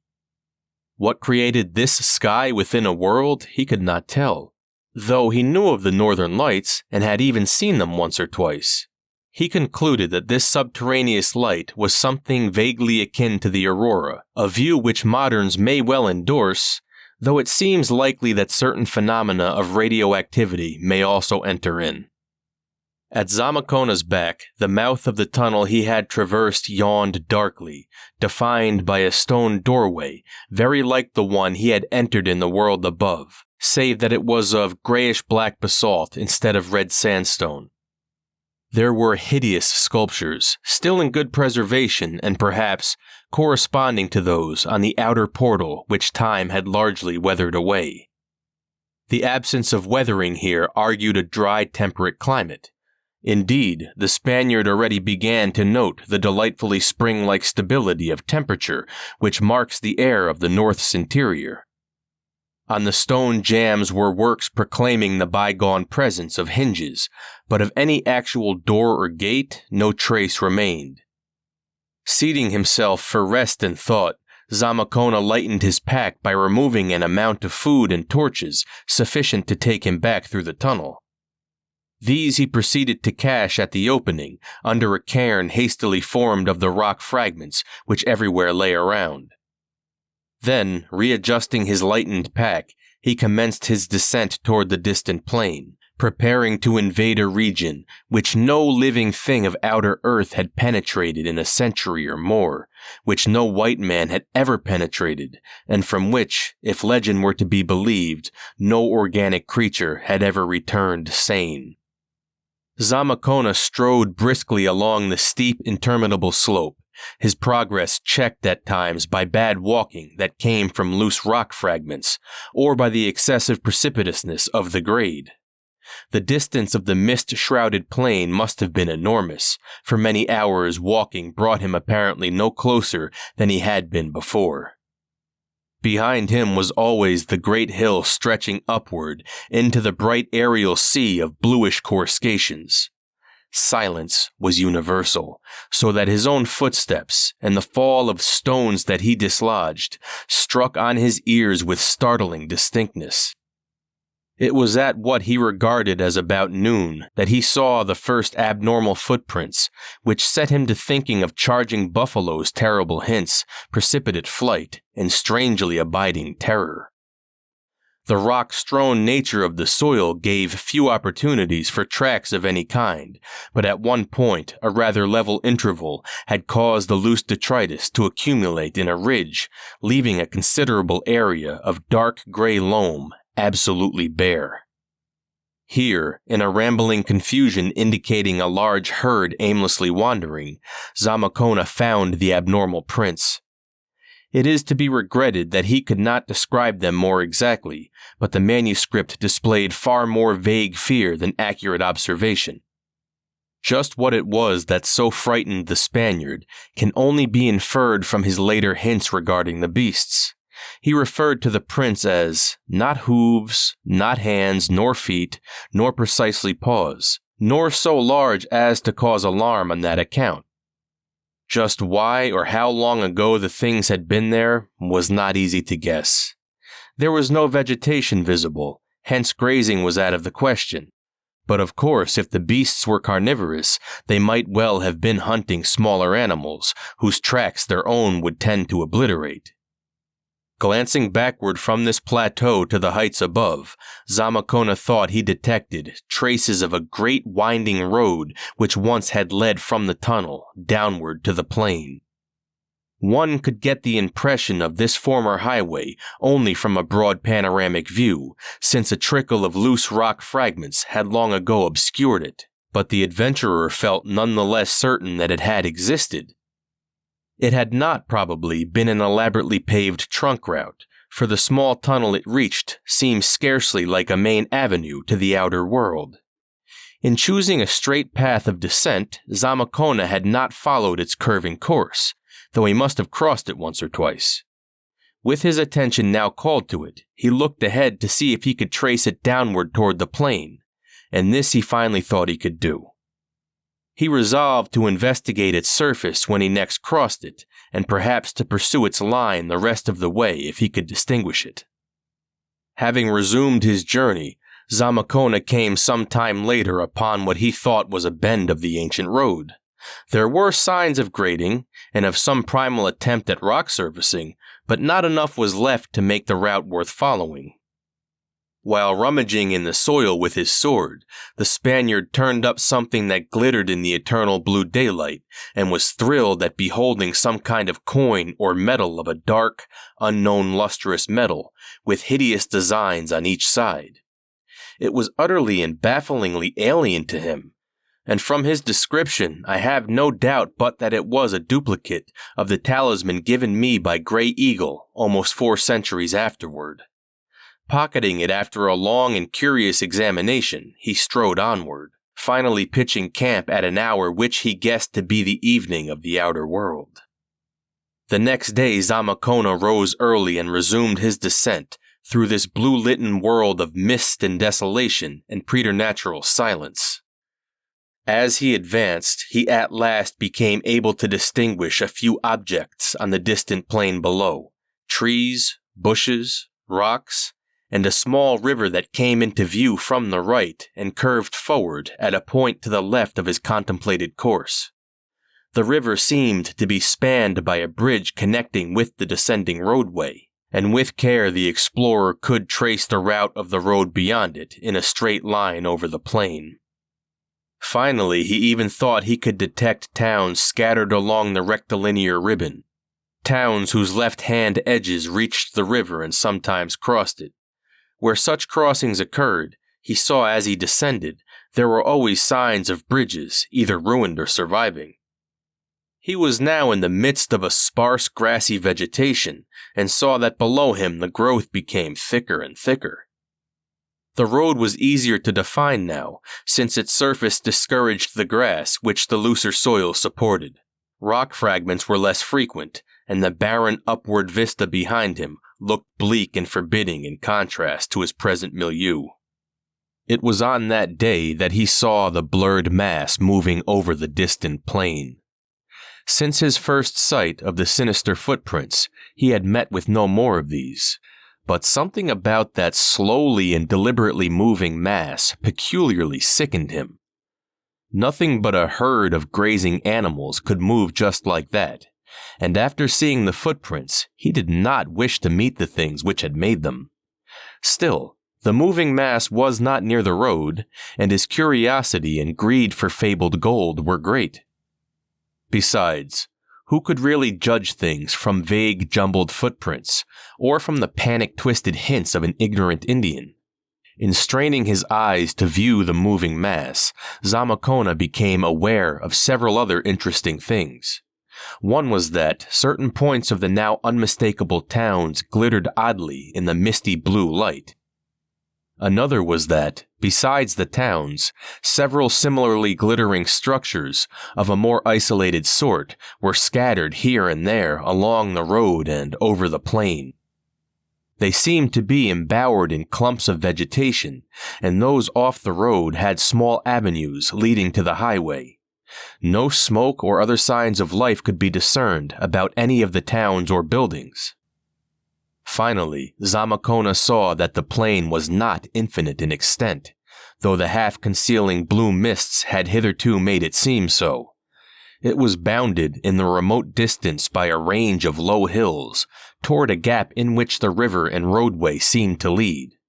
All this, especially the glittering of certain pinnacles in the towns, had become very vivid when Zamakona pitched his second camp amidst the endless blue day. He likewise noticed the flocks of high-soaring birds, whose nature he could not clearly make out. The next afternoon, to use the language of the outer world as the manuscript did at all times, Zamakona reached the silent plain and crossed the soundless, slow-running river on a curiously carved and fairly well-preserved bridge of black basalt. The water was clear and contained large fishes of a wholly strange aspect. The roadway was now paved and somewhat overgrown with weeds and creeping vines, and its course was occasionally outlined by small pillars bearing obscure symbols. On every side the grassy level extended, with here and there a clump of trees or shrubbery, and with unidentifiable bluish flowers growing irregularly over the whole area. Now and then some spasmodic motion of the grass indicated the presence of serpents. In the course of several hours, the traveler reached a grove of old and alien-looking evergreen trees, which he knew, from distant viewing, protected one of the glittering-roofed isolated structures. Amidst the encroaching vegetation, he saw the hideously sculptured pylons of a stone gateway leading off the road, and was presently forcing his way through briars above a moss-crusted, tessellated walk lined with huge trees and low monolithic pillars. At last, in this hushed green twilight, he saw the crumbling and ineffably ancient facade of the building, a temple, he had no doubt. It was a mass of nauseous bas-reliefs, depicting scenes and beings, objects and ceremonies, which could certainly have no place on this or any sane planet. In hinting of these things, Zamakona displays for the first time that shocked and pious hesitancy which impairs the informative value of the rest of his manuscript. We cannot help regretting that the Catholic ardor of Renaissance Spain had so thoroughly permeated his thought and feeling. The door of the place stood wide open, and absolute darkness filled the windowless interior. Conquering the repulsion which the mural scriptures had excited, Zamakona took out flint and steel, lighted a resinous torch, pushed aside curtaining vines, and sailed boldly across the ominous threshold. For a moment, he was quite stupefied by what he saw. It was not the all-covering dust and cobwebs of immemorial eons, the fluttering winged things, the shriekingly loathsome sculptures on the walls, the bizarre form of the many basins and braziers, the sinister pyramidal altar with the hollow top, or the monstrous, octopus-headed abnormality in some strange dark metal, leering and squatting broodingly on its hieroglyphed pedestal, which robbed him of even the power to give a startled cry. It was nothing so unearthly as this, but merely the fact that, with the exception of the dust, the cobwebs, the winged things, and the gigantic emerald-eyed idol, every particle of substance in sight was composed of pure and evidently solid gold. Even the manuscript, written in retrospect after Zamakona knew that gold is the most common structural metal of a netherworld containing limitless lodes and veins of it, reflects the frenzied excitement which the traveler felt upon suddenly finding the real source of all the Indian legends of golden cities. For a time, the power of detailed observation left him. But in the end, his faculties were recalled by a peculiar tugging sensation in the pocket of his doublet. Tracing the feeling, he realized that the disc of strange metal he had found in the abandoned road was being attracted strongly by the vast, octopus-headed, emerald-eyed idol on the pedestal, which he now saw to be composed of the same unknown exotic metal. He was later to learn that this strange magnetic substance, as alien to the inner world as to the outer world of men, is the one precious metal of the blue-lighted abyss. No one knows what it is or where it occurs in nature, and the amount of it on this planet came down from the stars with the people when Great Tulu, the octopus-headed god, brought them for the first time to this earth. Certainly, its only known source was a stock of pre-existing artifacts, including multitudes of Cyclopean idols. It could never be placed or analyzed, and even its magnetism was exerted only on its own kind. It was the supreme ceremonial metal of the hidden people, its use being regulated by custom in such a way that its magnetic properties might cause no inconvenience. A very weakly magnetic alloy of it, with such base metals as iron, gold, silver, copper, or zinc, had formed the sole monetary standard of the hidden people at one period of their history. Zamakona's reflections on the strange idol and its magnetism were disturbed by a tremendous wave of fear as, for the first time in this silent world, he heard a rumble, a very definite and obviously approaching sound. There was no mistaking its nature.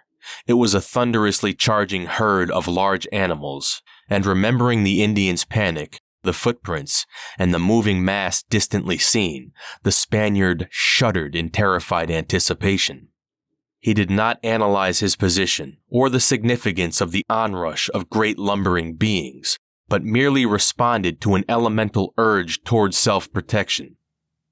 Charging herds do not stop to find victims in obscure places, and on the outer earth, Zamakona would have felt little or no alarm in such a massive, grove-girt edifice.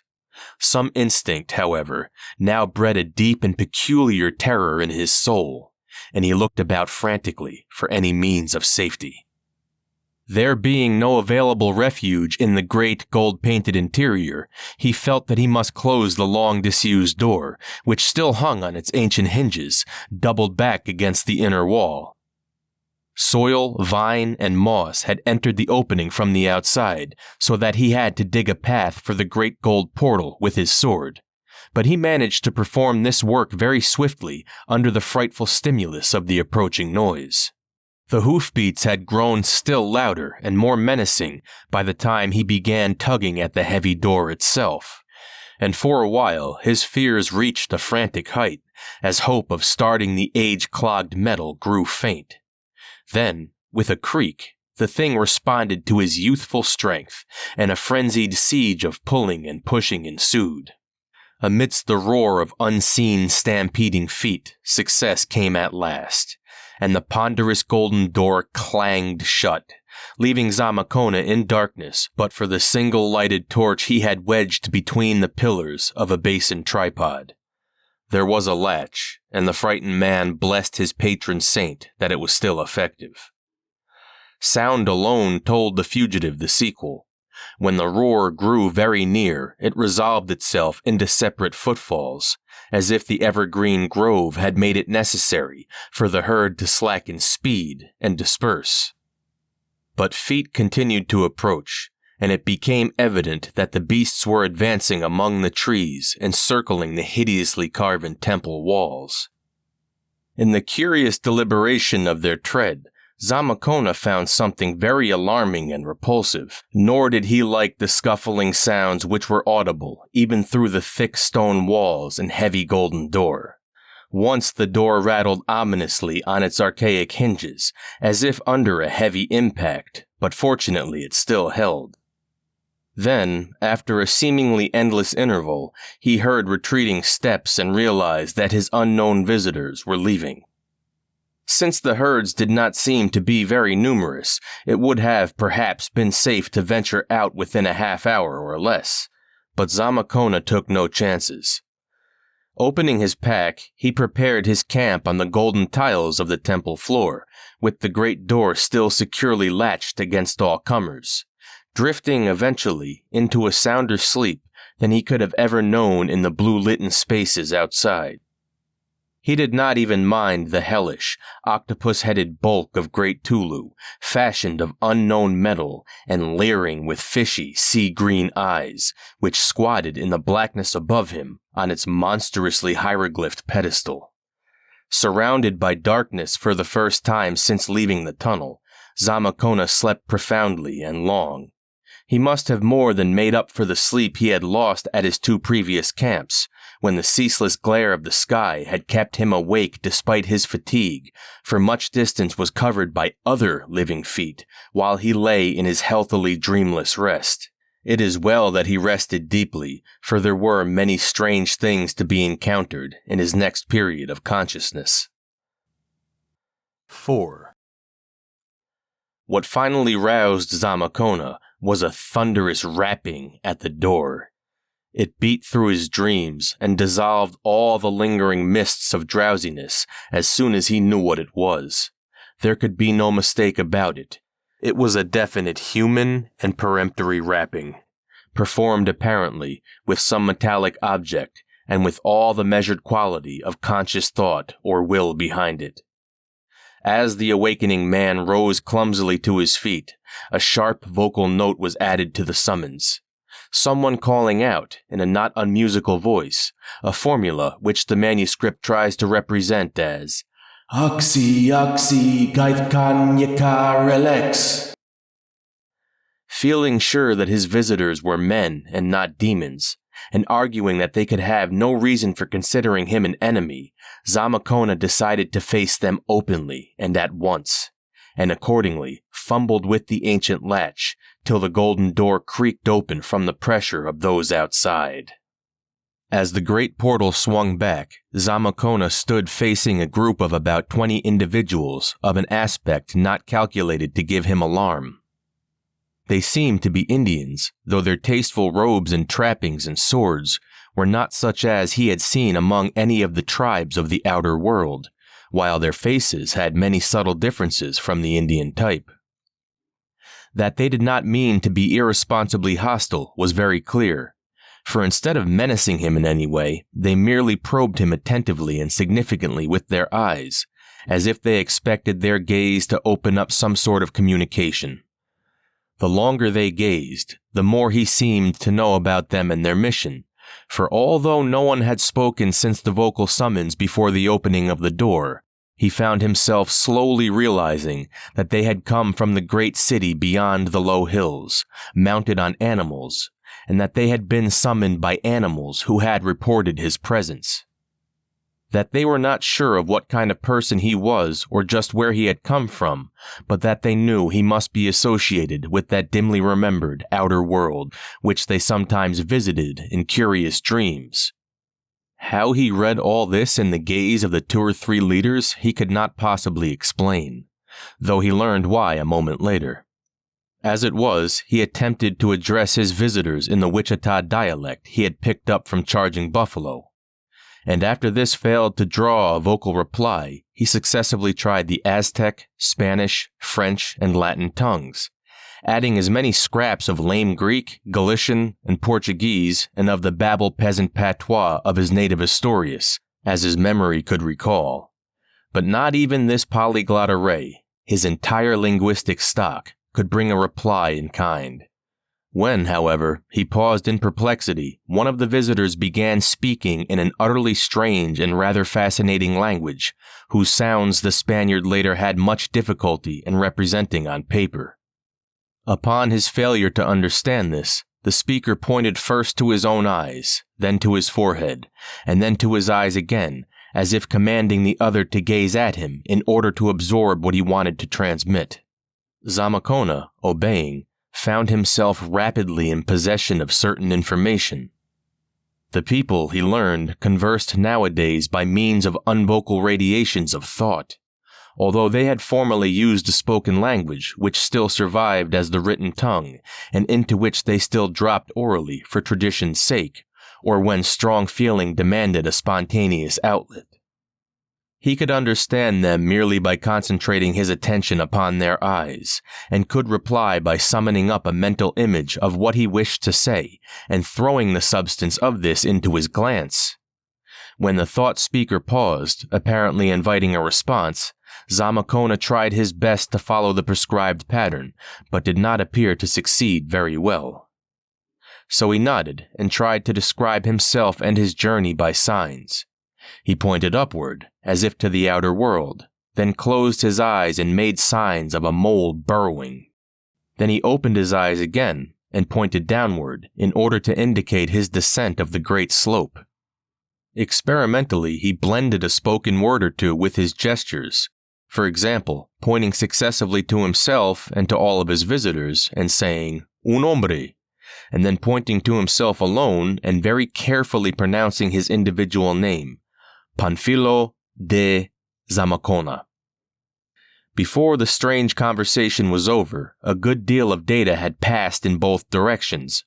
Zamakona had begun to learn how to throw his thoughts, and had likewise picked up several words of the region's archaic spoken language. His visitors, moreover, had absorbed many beginnings of an elementary Spanish vocabulary. Their own language was utterly unlike anything the Spaniard had ever heard, though there were times later on when he was to fancy an infinitely remote linkage with Aztec, as if the latter represented some far stage of corruption or some very thin infiltration of loanwords. The underground world, Zamakona learned, bore an ancient name which the manuscript represents as Xin, Ia-In, but which, from the writer's supplementary explanations and diacritical marks, could probably be best represented to Anglo-Saxon ears as the phonetic arrangement Kinyan. It is not surprising that his preliminary discourse did not go beyond the merest essentials, but those essentials were highly important. Zamakona learned that the people of Kinyan were almost infinitely ancient, and that they had come from a distant part of space, where physical conditions are much like those of the Earth. All this, of course, was legend now, and one could not say how much truth was in it, or how much worship was really due to the octopus-headed being Tulu, who had traditionally brought them hither, and whom they still reverenced for aesthetic reasons. But they knew of the outer world, and were indeed the original stock who had peopled it as soon as the crust was fit to live on. Between glacial ages, they had had some remarkable surface civilizations, especially one at the South Pole near the mountain Kadath. At some time infinitely in the past, most of the outer world had sunk beneath the ocean, so that only a few refugees remained to bear the news to Kinyan. This was, undoubtedly, due to the wrath of space devils, hostile alike to men and men's gods, for it bore out rumors of a primordially earlier sinking which had submerged the gods themselves, including Great Tulu, who still lay prisoned and dreaming in the watery vaults of the half-cosmic city Relics. No man not a slave of space devils, it was argued, could live long on the outer earth, and it was decided that all beings who remained there must be evilly connected. Accordingly, traffic with the lands of sun and starlight abruptly ceased. The subterraneous approaches to Kinyan, or as such could be remembered, were either blocked up or carefully guarded, and all encroachers were treated as dangerous spies and enemies. But this was long ago. With the passing of ages, fewer and fewer visitors came to Kinyan, and eventually sentries ceased to be maintained at the unblocked approaches. The mass of the people forgot, except through distorted memories and myths and some very singular dreams, that an outer world existed, though educated folk never ceased to recall the essential facts. The last visitors ever recorded, centuries in the past, had not even been treated as devil spies, faith in the old legendary having long before died out. They had been questioned eagerly about the fabulous outer regions, for scientific curiosity in Kinyan was keen, and the myths, memories, dreams, and historical fragments relating to the Earth's surface had often tempted scholars to the brink of an external expedition which they had not quite dared to attempt. The only thing demanded of such visitors was that they refrain from going back and informing the outer world of Kinyan's positive existence, for after all, one could not be sure about these outer lands. They coveted gold and silver and might prove highly troublesome intruders. Those who had obeyed the injunction had lived happily, though regrettably briefly, and had told all they could about their world.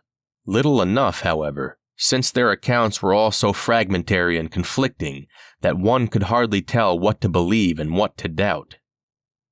One wished that more of them would come. As for those who disobeyed and tried to escape, it was very unfortunate about them. Zamakona himself was very welcome, for he appeared to be a higher-grade man, and to know much more about the outer world than anyone else who had come down within memory. He could tell them much, and they hoped he would be reconciled to his lifelong stay. Many things which Zamakona learned about Kinyan in that first colloquy left him quite breathless. He learned, for instance, that during the past few thousand years the phenomena of old age and death had been conquered, so that men no longer grew feeble or died except through violence or will. By regulating the system, one might be as physiologically young and immortal as he wished, and the only reason why anyone allowed themselves to age was that they enjoyed the sensation in a world where stagnation and commonplaces reigned. They could easily become young again when they felt like it.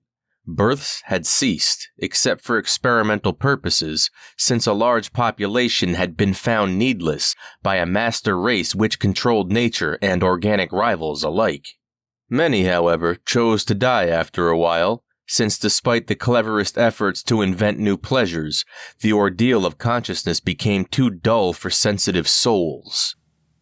Especially those in whom time and satiation had blinded the primal instincts and emotions of self-preservation.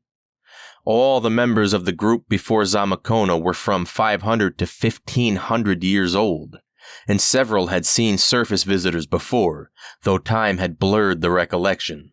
These visitors, by the way, had often tried to duplicate the longevity of the underground race, and had been able to do so only fractionally, owing to evolutionary differences developing during the 1,000,000 or 2 years of cleavage. These evolutionary differences were even more strikingly shown in another particular, one far stranger than the wonder of immortality itself. This was the ability of the people of Kinyan to regulate the balance between matter and abstract energy, even where the bodies of living organic beings were concerned, by the sheer force of the technically trained will. In other words, with suitable effort, a learned man of Kinyan could dematerialize and rematerialize himself, or, with somewhat greater effort and subtler technique, any other object he chose, reducing solid matter to free external particles and recombining the particles again without damage. Had not Zamakona answered this visitor's knock when he did, he would have discovered this accomplishment in a highly puzzling way. For only the strain and bother of the process prevented the 20 men from passing bodily through the golden door without pausing for a summons. This art was much older than the art of perpetual life, and it could be taught to some extent, though never perfectly, to any intelligent person. Rumors of it had reached the outer world in past eons, surviving in secret traditions and ghostly legendry. The men of Kinyan had been amused by the primitive and imperfect spirit tales brought down by the outer world stragglers. In practical life, this principle had certain industrial applications, but was generally suffered to remain neglected through lack of any particular incentive to its use. Its chief surviving form was in connection with sleep, when for excitement's sake, many dream connoisseurs resorted to it to enhance the vividness of their visionary wanderings. By the aid of this method, certain dreamers even paid half-material visits to a strange nebulous realm of mounds and valleys, and varying light which some believed to be the forgotten outer world. They would go thither on their beasts, and in an age of peace live over the old glorious battles of their forefathers. Some philosophers thought that in such cases they actually coalesced with immaterial forces, left behind by these warlike ancestors themselves. The people of Kinyan all dwelt in the great tall city of Soth beyond the mountains. Formerly, several races of them had inhabited the entire underground world, which stretched down to unfathomable abysses, and which included, besides the blue-litten region, a red-litten region called Yath, where relics of a still older and non-human race were found by archaeologists. In the course of time, however, the men of Soth had conquered and enslaved the rest, interbreeding them with certain horned and four-footed animals of the red-litten region, whose semi-human leanings were very peculiar, and which, though containing a certain artificially created element, may have been in part the degenerate descendants of those peculiar entities who had left the relics. As eons passed and mechanical discoveries made the business of life extremely easy, a concentration of the people of Soth took place, so that the rest of Kinyan became relatively deserted. It was easier to live in one place, and there was no object in maintaining a population of overflowing proportions. Many of the old mechanical devices were still in use, though others had been abandoned when it was seen that they failed to give pleasure, or that they were not necessary for a race of reduced numbers whose mental force could govern an extensive array of inferior and semi-human industrial organisms. This extensive slave class was highly composite, being bred from ancient conquered enemies, from outer world stragglers, from dead bodies curiously galvanized into effectiveness, and from the naturally inferior members of the ruling race of Soth. The ruling type itself had become highly superior through selective breeding and social evolution, the nation having passed through a period of idealistic industrial democracy which gave equal opportunities to all, and thus, by raising the naturally intelligent to power, drained the masses of all their brains and stamina.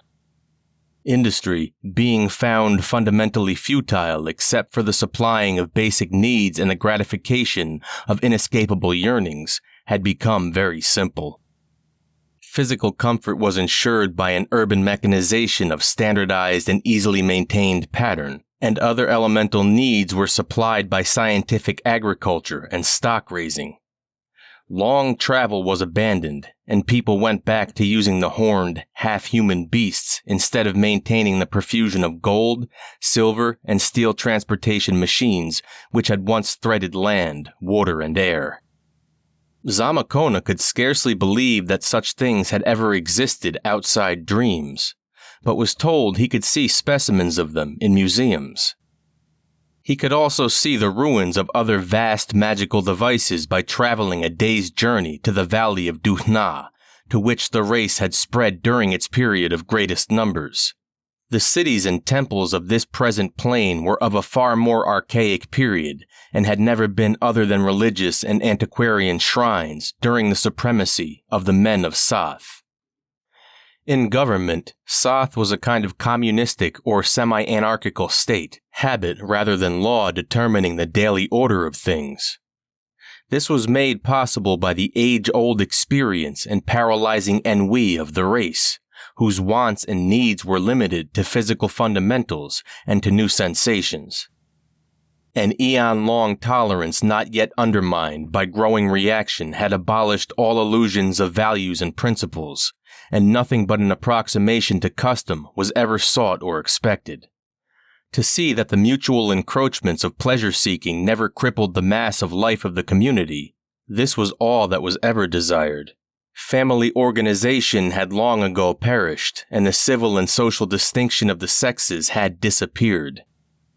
Daily life was organized in ceremonial patterns, with games, intoxication, torture of slaves, daydreaming, gastronomic and emotional orgies, religious exercises, exotic experiments, artistic and philosophical discussions, and the like, as the principal occupations. Property, chiefly land, slaves, animals, shares in the common city enterprise of Soth, and ingots of magnetic Tulu metal, the former universal money standard, was allocated on a very complex basis which included a certain amount equally divided among all the freemen.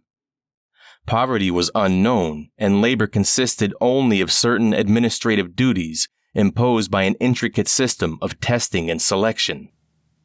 Zamakona found difficulty in describing conditions so unlike anything he had previously known, and the text of his manuscript proved unusually puzzling at this point. Art and intellect, it appeared, had reached very high levels in Soth, but had become listless and very decadent. The dominance of machinery had at one time broken up the growth of normal aesthetics, introducing a lifelessly geometrical tradition fatal to sound expression.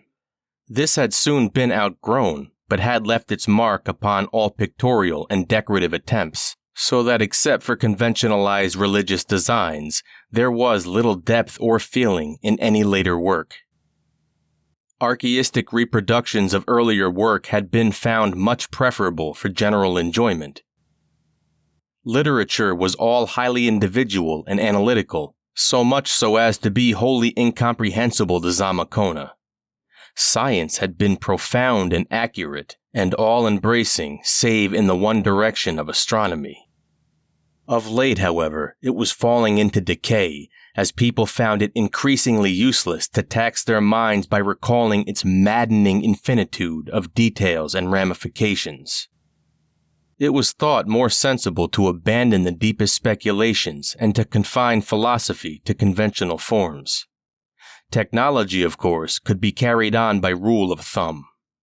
History was more and more neglected, but exact and copious chronicles of the past existed in the libraries. It was still an interesting subject, and there would be a vast number to rejoice at the fresh outer world knowledge brought in by Zamakona. In general, though, the modern tendency was to feel rather than to think, so that men were now more highly esteemed for inventing new diversions than for preserving old facts or pushing back the frontier of cosmic mystery. Religion was a leading interest in Soth, though very few actually believed in the supernatural. What was desired was the aesthetic and emotional exaltation bred by the mystical moods and sensuous rites which attended the colorful ancestral faith. Temples to Great Tulu, a spirit of universal harmony anciently symbolized as the octopus-headed god who had brought all men down from the stars, were the most richly constructed objects in all of Kinyan. While the cryptic shrines of Yig, the principle of life symbolized as the father of all serpents, were almost as lavish and remarkable. In time, Zamakona learned much of the orgies and sacrifices connected with this religion, but seemed piously reluctant to describe them in the manuscript. He himself never participated in any of the rites, save those which he mistook for perversions of his own faith.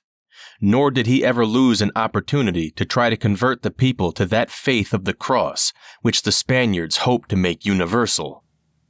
Prominent in the contemporary religion of Soth was a revived and almost genuine veneration for the rare, sacred metal of Tulu, that dark, lustrous, magnetic stuff which was nowhere found in nature, but which had always been with men in the form of idols and heretic implements. From the earliest times, any sight of it in its unalloyed form had impelled respect, while all the sacred archives and litanies were kept in cylinders wrought of its purest substance.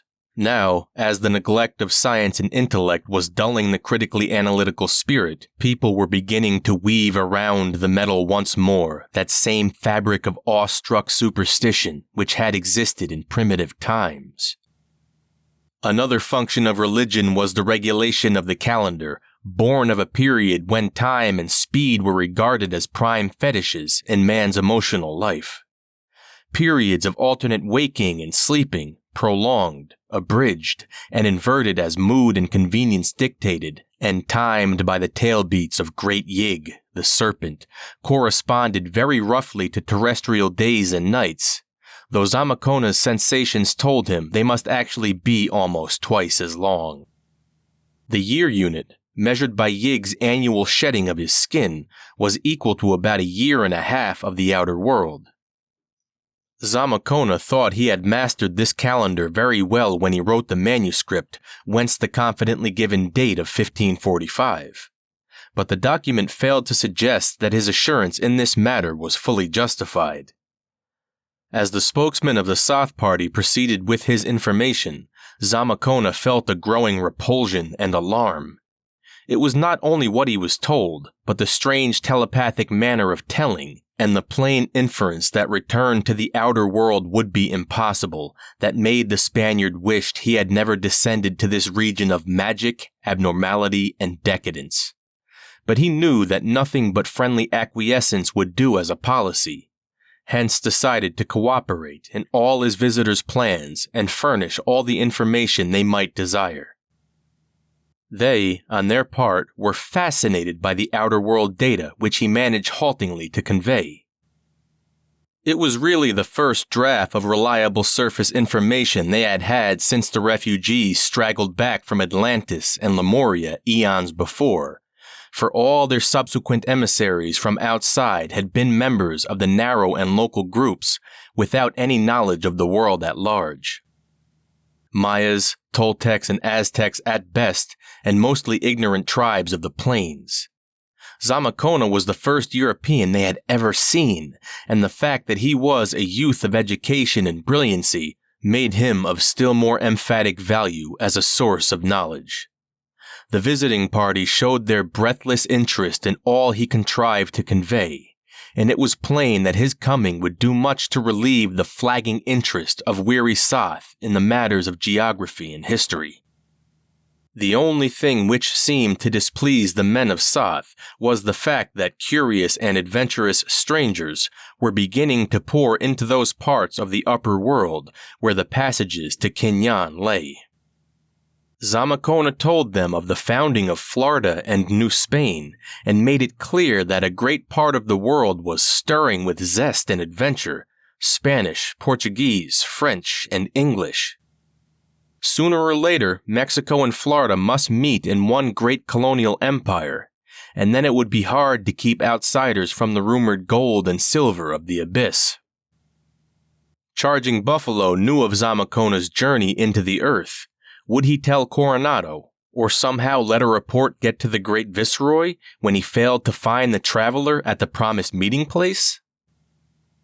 Alarm for the continued secrecy and safety of Quinlan showed in the faces of the visitors, and Zamacona absorbed from their minds the fact that, from now on, sentries would undoubtedly be posted once more at all the unblocked passages to the outside world which the men of Soth could remember. 5. The long conversation of Zamacona and his visitors took place in the green-blue twilight of the grove just outside the temple door. Some of the men reclined on the weeds and moss beside the half-vanished walk, while others, including the Spaniard and the chief spokesman of the Soth party, sat on the occasional low monolithic pillars that lined the temple approach. Almost a whole terrestrial day must have been consumed in the colloquy, for Zamacona felt the need of food several times, and ate from his well-stocked pack, while some of the Soth party went back for provisions to the roadway, where they had left the animals on which they had ridden. At length the prime leader of the party brought the discourse to a close, and indicated that the time had come to proceed to the city. There were, he affirmed, several extra beasts in the cavalcade, upon one of which Zamacona could ride.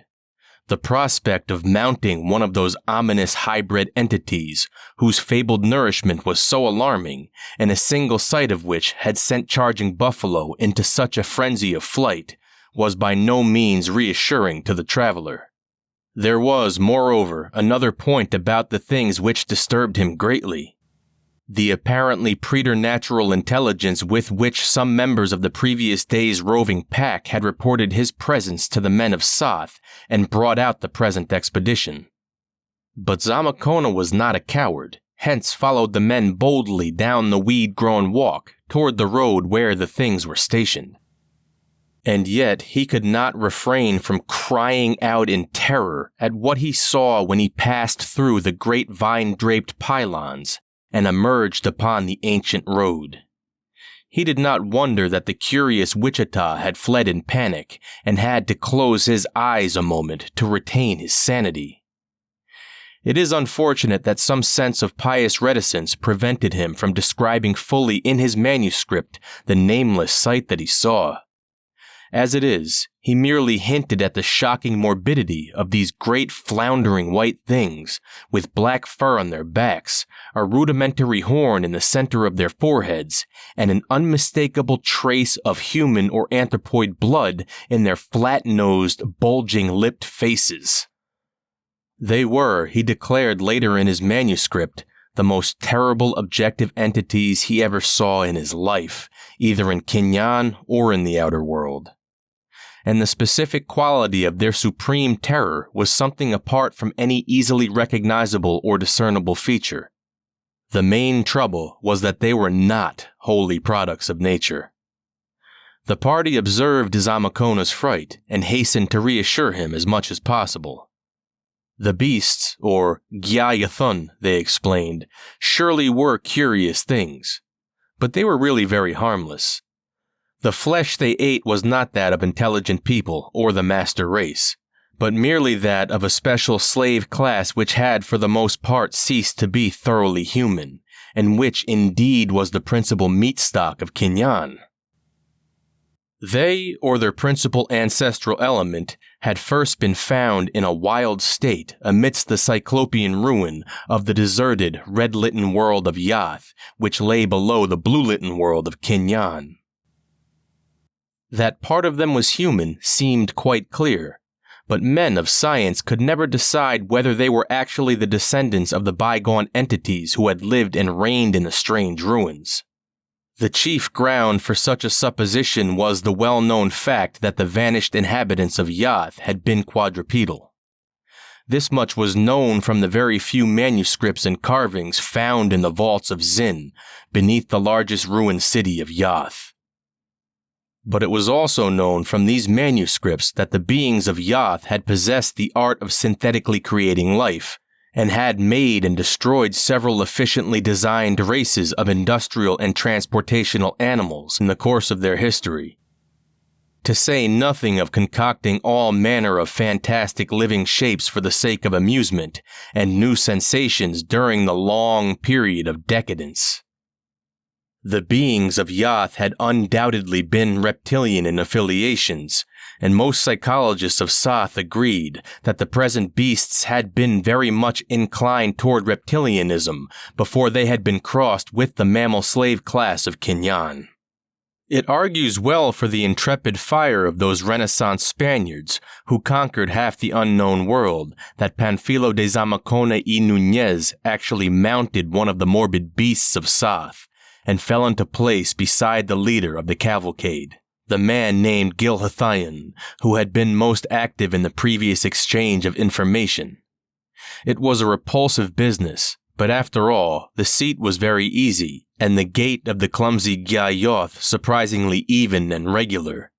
No saddle was necessary, and the animal appeared to require no guidance whatever. The procession moved forward at a brisk gait, stopping only at certain abandoned cities and temples about which Zamacona was curious, and which Gilhathayan was obligingly ready to display and explain. The largest of these towns, Bagra, was a marvel of finely wrought gold, and Zamacona studied the curiously ornate architecture with avid interest. Buildings tended toward height and slenderness, with roofs bursting into a multitude of pinnacles. The streets were narrow, curving, and occasionally picturesquely hilly, but Gilhathayan said that the later cities of Kinyan were far more spacious and regular in design. All these old cities of the plain showed traces of leveled walls, reminders of the archaic days when they had been successively conquered by the now dispersed armies of Sath. There was one object along the route which Gilhathayan exhibited on his own initiative, even though it involved a detour of about a mile along a vine-tangled side path. This was a squat, plain temple of black basalt blocks without a single carving, and containing only a vacant onyx pedestal. The remarkable thing about it was its story, for it was a link with a fabled elder world compared to which even cryptic Yath was a thing of yesterday.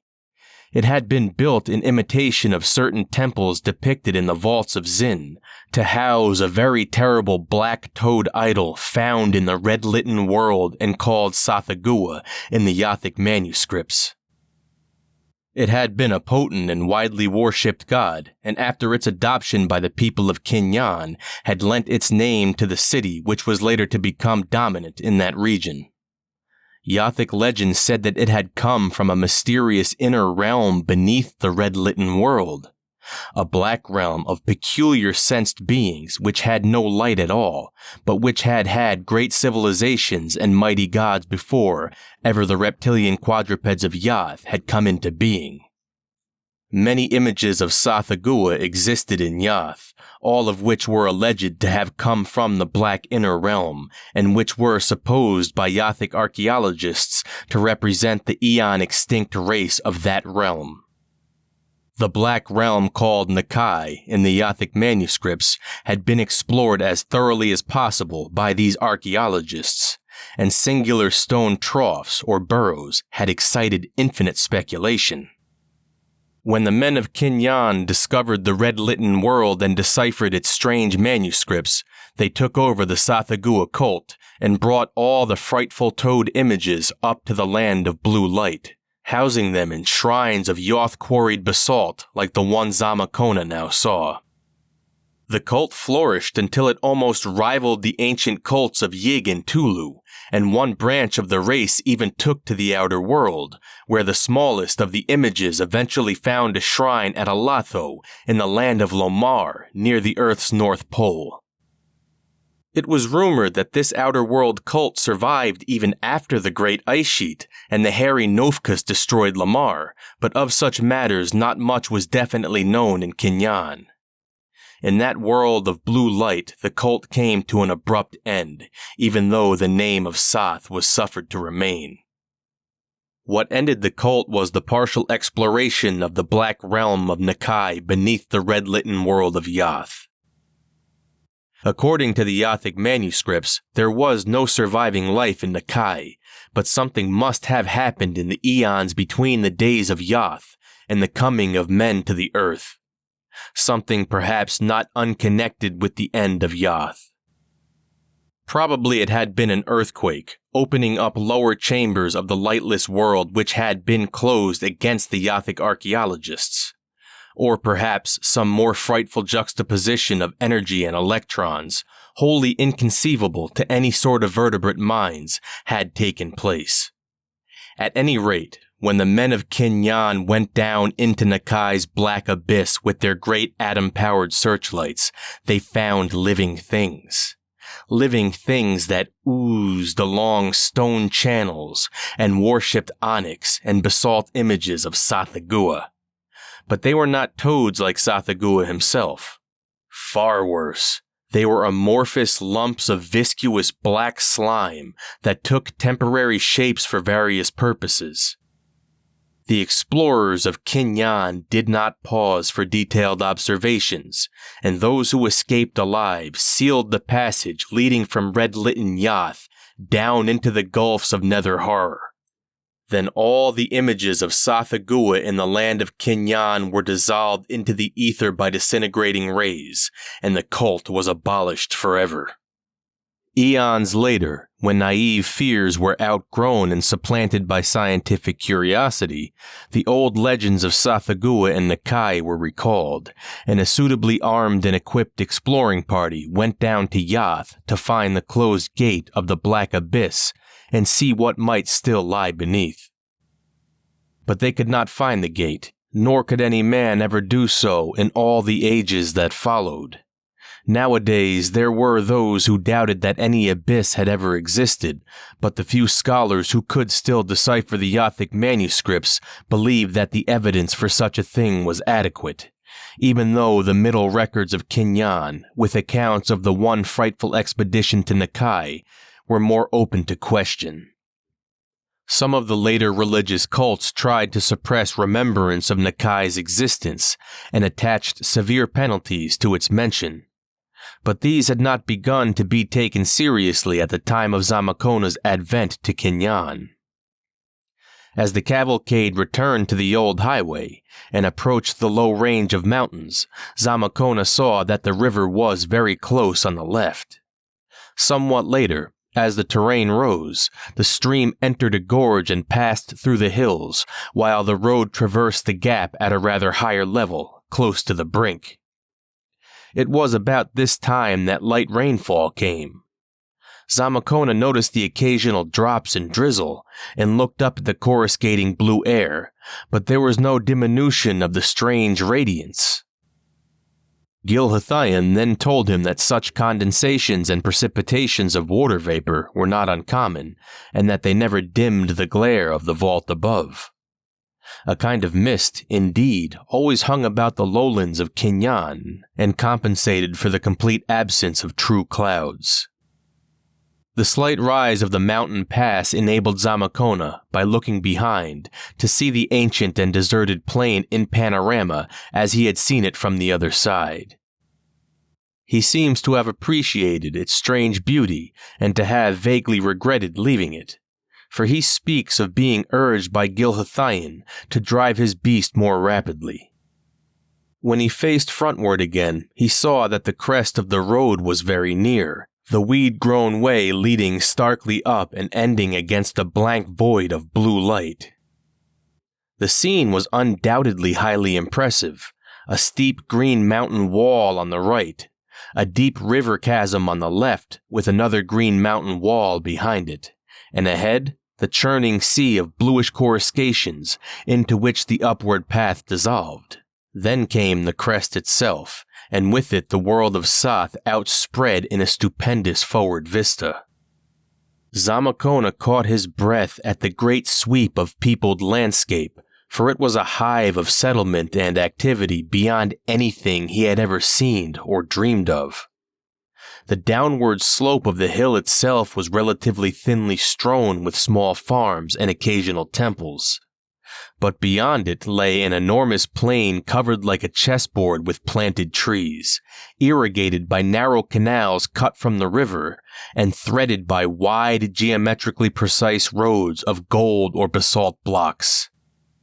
Great silver cables borne aloft on golden pillars linked the low spreading buildings and clusters of buildings which rose here and there, and in some places one could see lines of partly ruinous pillars without cables.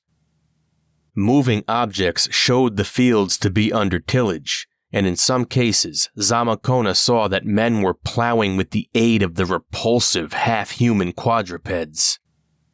But most impressive of all was the bewildering vision of clustered spires and pinnacles, which rose afar off across the plain and shimmered flower-like and spectral in the coruscating blue light. At first, Zamakona thought it was a mountain covered with houses and temples, like some of the picturesque hill cities of his own Spain, but a second glance showed him that it was not indeed such.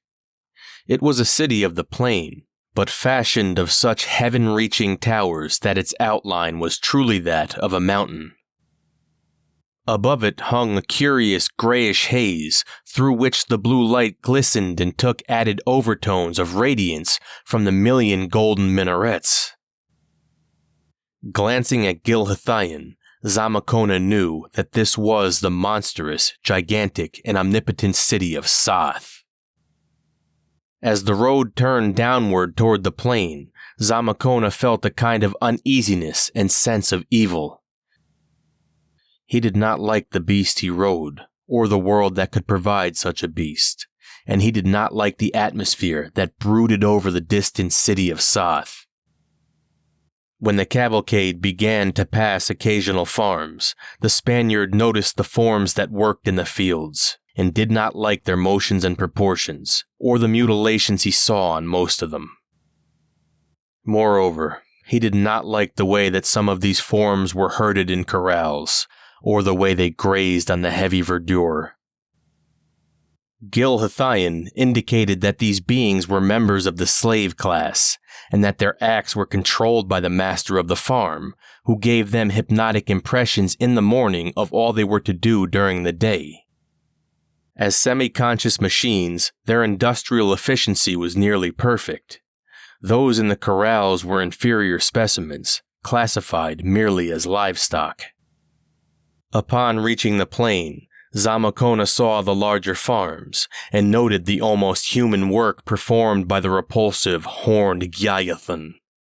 He likewise observed the more man-like shapes that toiled along the furrows, and felt a curious fright and disgust towards certain of them, whose motions were more mechanical than those of the rest. These, Gilhathian explained, were what men called the Yimbai, organisms which had died, but which had been mechanically reanimated for industrial purposes by means of atomic energy and thought power. The slave class did not share the immortality of the freemen of Soth, so that with time the number of Yimbai had become very large.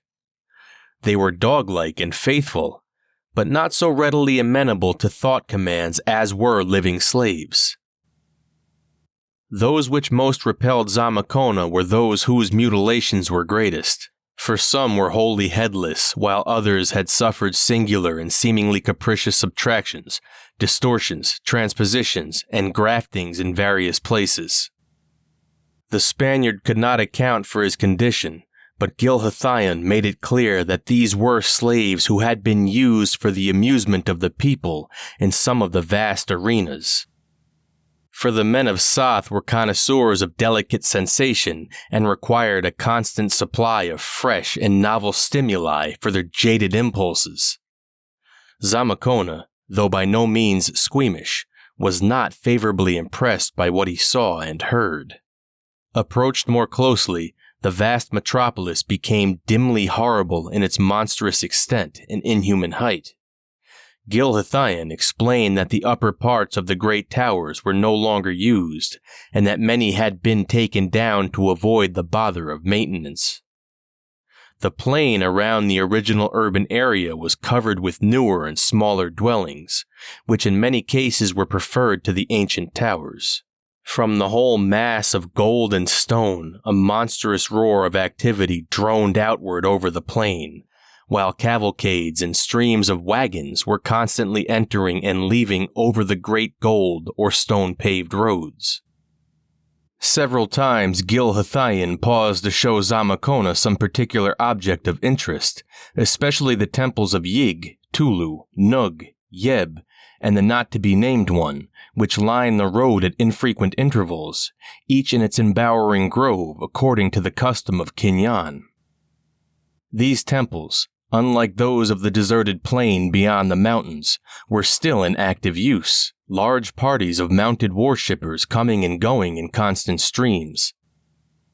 Gilhathian took Zamakona into each of them, and the Spaniard watched the subtle orgiastic rites with fascination and repulsion. The ceremonies of Nug and Yeb sickened him especially, so much indeed that he refrained from describing them in his manuscript. One squat black temple of Sathagua was encountered, but it had been turned into a shrine of Shub-Niggurath, the all-mother and wife of the not-to-be-named one. The deity was a kind of sophisticated Astarte, and her worship struck the pious Catholic as supremely obnoxious. What he liked least of all were the emotional sounds emitted by the celebrants, jarring sounds in a race that had ceased to use vocal speech for ordinary purposes. Close to the compact outskirts of Soth, and well within the shadow of its terrifying towers, Gilhathian pointed out a monstrous circular building before which enormous crowds were lined up. This, he indicated, was one of the many amphitheaters where curious sports and sensations were provided for the weary people of Kinyan. He was about to pause and usher Zamakona inside the vast, curved facade, when the Spaniard, recalling the mutilated forms he had seen in the fields, violently demurred. This was the first of those friendly clashes of taste, which were to convince the people of Soth that their guest followed strange and narrow standards. Soth itself was a network of strange and ancient streets, and despite a growing sense of horror and alienage, Zamakona was enthralled by its intimations of mystery and cosmic wonder. The dizzy giganticism of its overawing towers, the monstrous surge of teeming life through its ornate avenues, the curious carvings on its doorways and windows, the odd vistas glimpsed from balustraded plazas and tiers of Titan terraces, and the enveloping gray haze which seemed to press down on the gorge-like streets in low-ceiling fashion, all combined to produce such a sense of adventurous expectancy as he had never known before. He was taken at once to a council of executives which held forth in a gold and copper palace behind a gardened and fountained park, and was for some time subjected to close friendly questioning in a vaulted hall frescoed with vertiginous arabesques. Much was expected of him, he could see, in the way of historical information about the outside earth, but in return all the mysteries of Kinyan would be unveiled to him. The one great drawback was the inexorable ruling that he might never return to the world of sun and stars and Spain, which was his.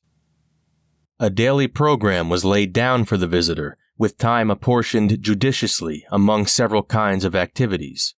There were to be conventions with persons of learning in various places, and lessons in many branches of Sothic lore. Liberal periods of research were allowed for, and all the libraries of Kinyan, both secular and sacred, were to be thrown open to him as soon as he might master the written language. Rites and spectacles were to be attended, except when he might especially object, and much time would be left for the enlightened pleasure-seeking and emotional titillation which formed the goal and nucleus of daily life. A house in the suburbs or an apartment in the city would be assigned to him, and he would be initiated into one of the large affection groups, including many noblewomen of the most extreme and art-enhanced beauty, which, in latter-day Kinyan, took the place of family units.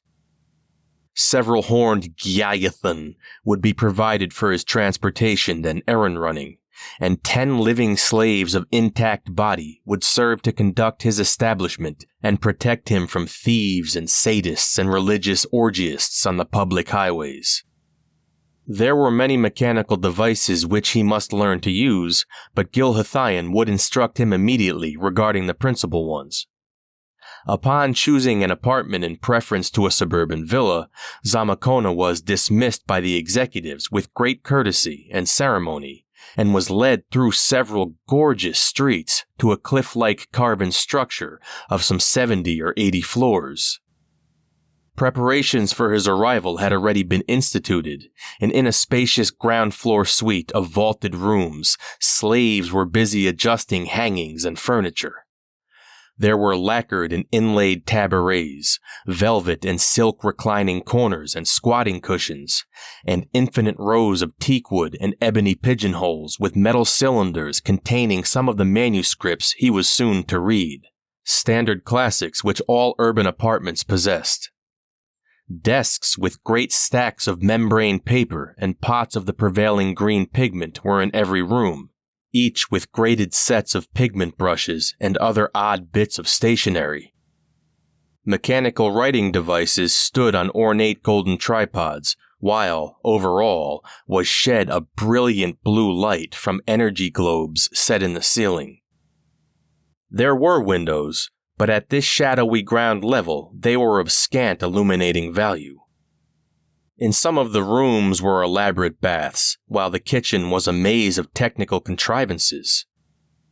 Supplies were brought, Zamakona was told, through the network of underground passages which lay beneath Soth, and which once had accommodated curious mechanical transports.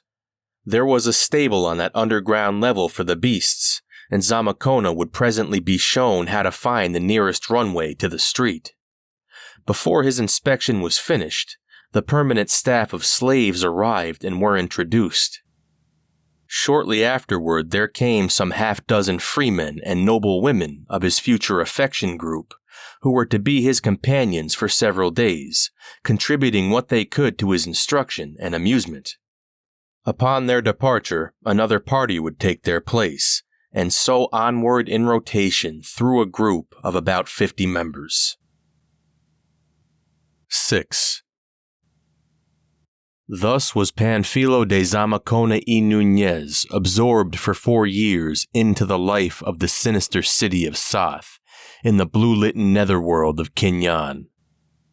All that he learned and saw and did is clearly not told in his manuscript, for a pious reticence overcame him when he began to write in his native Spanish tongue, and he dared not set down everything. Much he consistently viewed with repulsion, and many things he steadfastly refrained from seeing, or doing, or eating. For other things he atoned by frequent counting of the beads of his rosary. He explored the entire world of Kinyan, including the deserted machine cities of the Middle Period in the gorse-grown plain of Nith, and made one descent into the red-litten world of Yath to see the Cyclopean ruins. He witnessed prodigies of craft and machinery which left him breathless, and beheld human metamorphoses, dematerializations, rematerializations, and reanimations which made him cross himself again and again. His very capacity for astonishment was blunted by the plethora of new marvels which every day brought him. But the longer he stayed, the more he wished to leave, for the inner life of Kinyan was based on impulses very plainly outside his radius.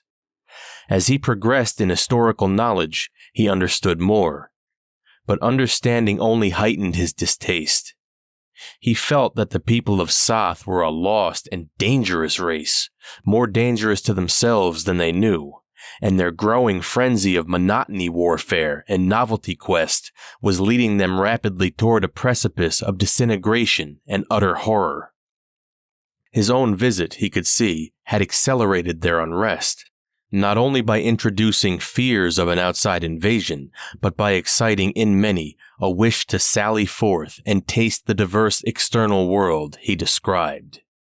As time progressed, he noticed an increasing tendency of the people to resort to dematerialization as an amusement, so that the apartments and amphitheaters of Soth became a veritable witch's sabbath of transmutations, age adjustments, death experiments, and projections. With the growth of boredom and restlessness, he saw, cruelty and subtlety and revolt were growing apace. There was more and more cosmic abnormality, more and more curious sadism, more and more ignorance and superstition, and more desire to escape out of physical life into a half-spectral state of electronic dispersal. All his efforts to leave, however, came to nothing. Persuasion was useless, as repeated trials proved, though the mature disillusion of the upper classes at first prevented them from resenting their guests' open wish for departure. In a year which he reckoned as 1543, Zamacona made an actual attempt to escape through the tunnel by which he had entered Kinyan. But after a weary journey across the deserted plain, he encountered forces in the dark passage which discouraged him from future attempts in that direction. As a means of sustaining hope and keeping the image of home in his mind, he began about this time to make rough drafts of the manuscript relating to his adventures, delighting in the loved old Spanish words and the familiar letters of the Roman alphabet. Somehow he fancied he might get the manuscript to the outer world, and to make it convincing to his fellows, he resolved to enclose it in one of the Tulu metal cylinders used for sacred archives.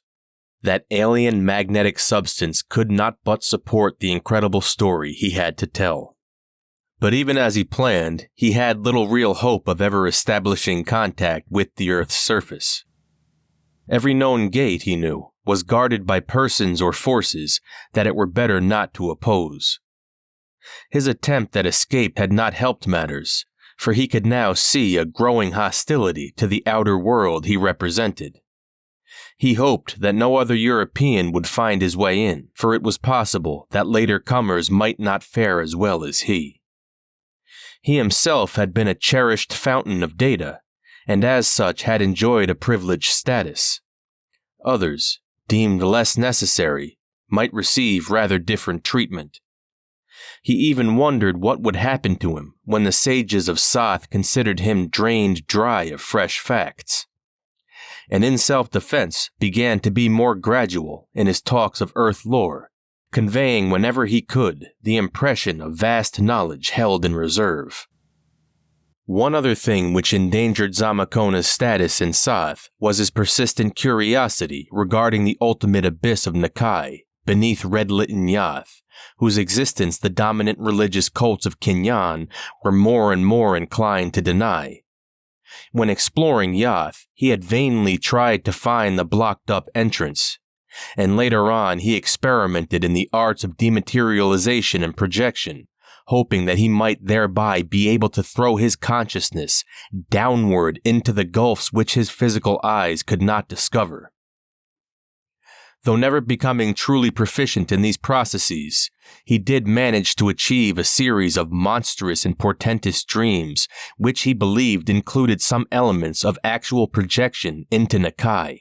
Dreams which greatly shocked and perturbed the leaders of Yig and Tulu worship when he related them, and which he was advised by friends to conceal rather than exploit. In time, those dreams became very frequent and maddening, containing things which he dared not record in his manuscript, but of which he prepared a special record for the benefit of certain learned men in Soth. It may have been unfortunate, or it may have been mercifully fortunate, that Zamakona practiced so many reticences and reserved so many themes and descriptions for subsidiary manuscripts. The main document leaves one to guess much about the detailed manners, customs, thoughts, language, and history of Kinyan, as well as to form any adequate picture of the visual aspect and daily life of Soth. One is left puzzled, too, about the real motivations of the people, their strange passivity and craven unwarlikeness, and their almost cringing fear of the outer world despite their possession of atomic and dematerializing powers, which would have made them unconquerable had they taken the trouble to organize armies as in the old days. It is evident that Kinyan was far along in its decadence, reacting with mixed apathy and hysteria against the standardized and time-tabled life of stultifying regularity which machinery had brought it during its middle period. Even the grotesque and repulsive customs and modes of thought and feeling can be traced to this source. For in his historical research, Zamakona found evidence of bygone eras in which Kinyan had held ideas much like those of the classic and Renaissance outer world, and had possessed a national character and art full of what Europeans regard as dignity, kindness, and nobility. The more Zamakona studied these things, the more apprehensive about the future he became, because he saw that the omnipresent moral and intellectual disintegration was a tremendously deep-seated and ominously accelerating movement. Even during his stay, the signs of decay multiplied. Rationalism degenerated more and more into fanatical and orgiastic superstitions, centering in a lavish adoration of the magnetic Tulu metal, and tolerance steadily dissolved into a series of frenzied hatreds, especially toward the outer world, of which the scholars were learning so much from him. At times he almost feared that the people might someday lose their age-long apathy and brokenness, and turn like desperate rats against the unknown lands above them, sweeping all before them by virtue of their singular and still remembered scientific powers. But for the present, they fought their boredom and sense of emptiness in other ways, multiplying their hideous emotional outlets and increasing the mad grotesqueness and abnormality of their divisions. The arenas of Soth must have been accursed and unthinkable places. Zamakona never went near them, and what they would be in another century or even in another decade, he dare not to think. The pious Spaniard crossed himself and counted his beads more often than usual in those days. In the year 1545, as he reckoned it, Zamakona began what may well be accepted as his final series of attempts to leave Kinyan. His fresh opportunity came from an unexpected source. a female of his affection group who conceived for him a curious individual infatuation based on some hereditary memory of the days of monogamous wedlock in Soth.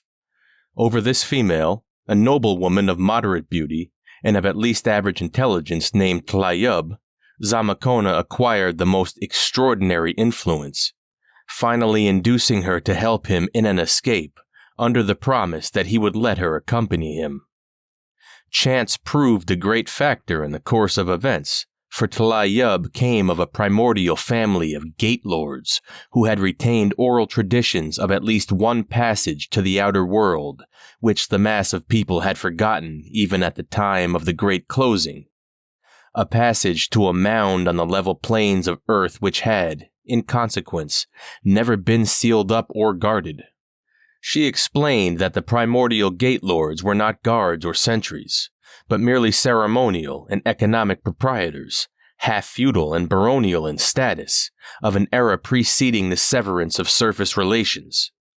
Her own family had been so reduced at the time of the closing that their gate had been wholly overlooked, and they had ever afterward preserved the secret of its existence as a sort of hereditary secret, a source of pride and a sense of reserve power to offset the feeling of vanished wealth and influence which so constantly irritated them.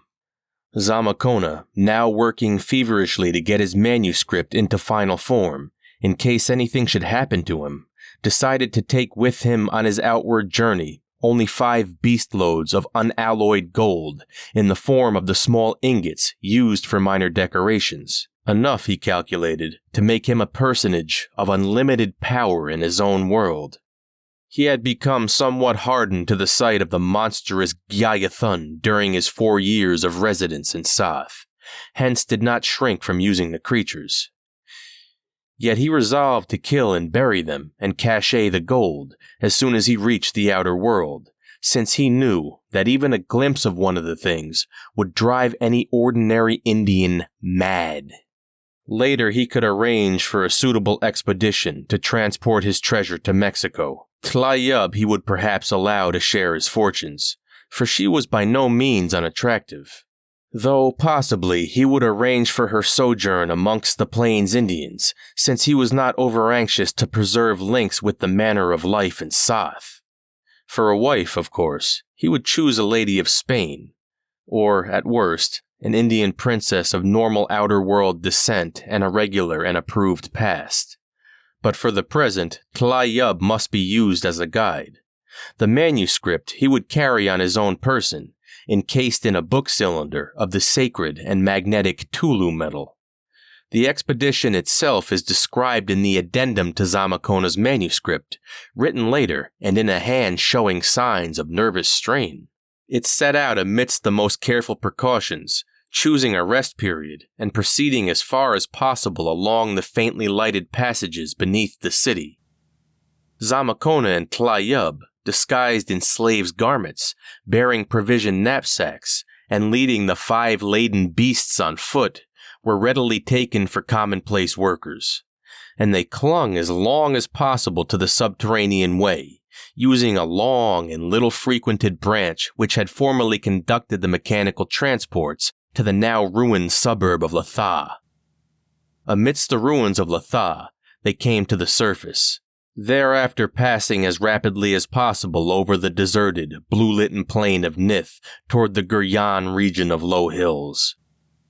There, amidst the tangled underbrush, Tlaiyub found the long disused and half-fabulous entrance to the forgotten tunnel, a thing she had seen but once before, eons in the past, when her father had taken her thither to show her this monument to their family pride.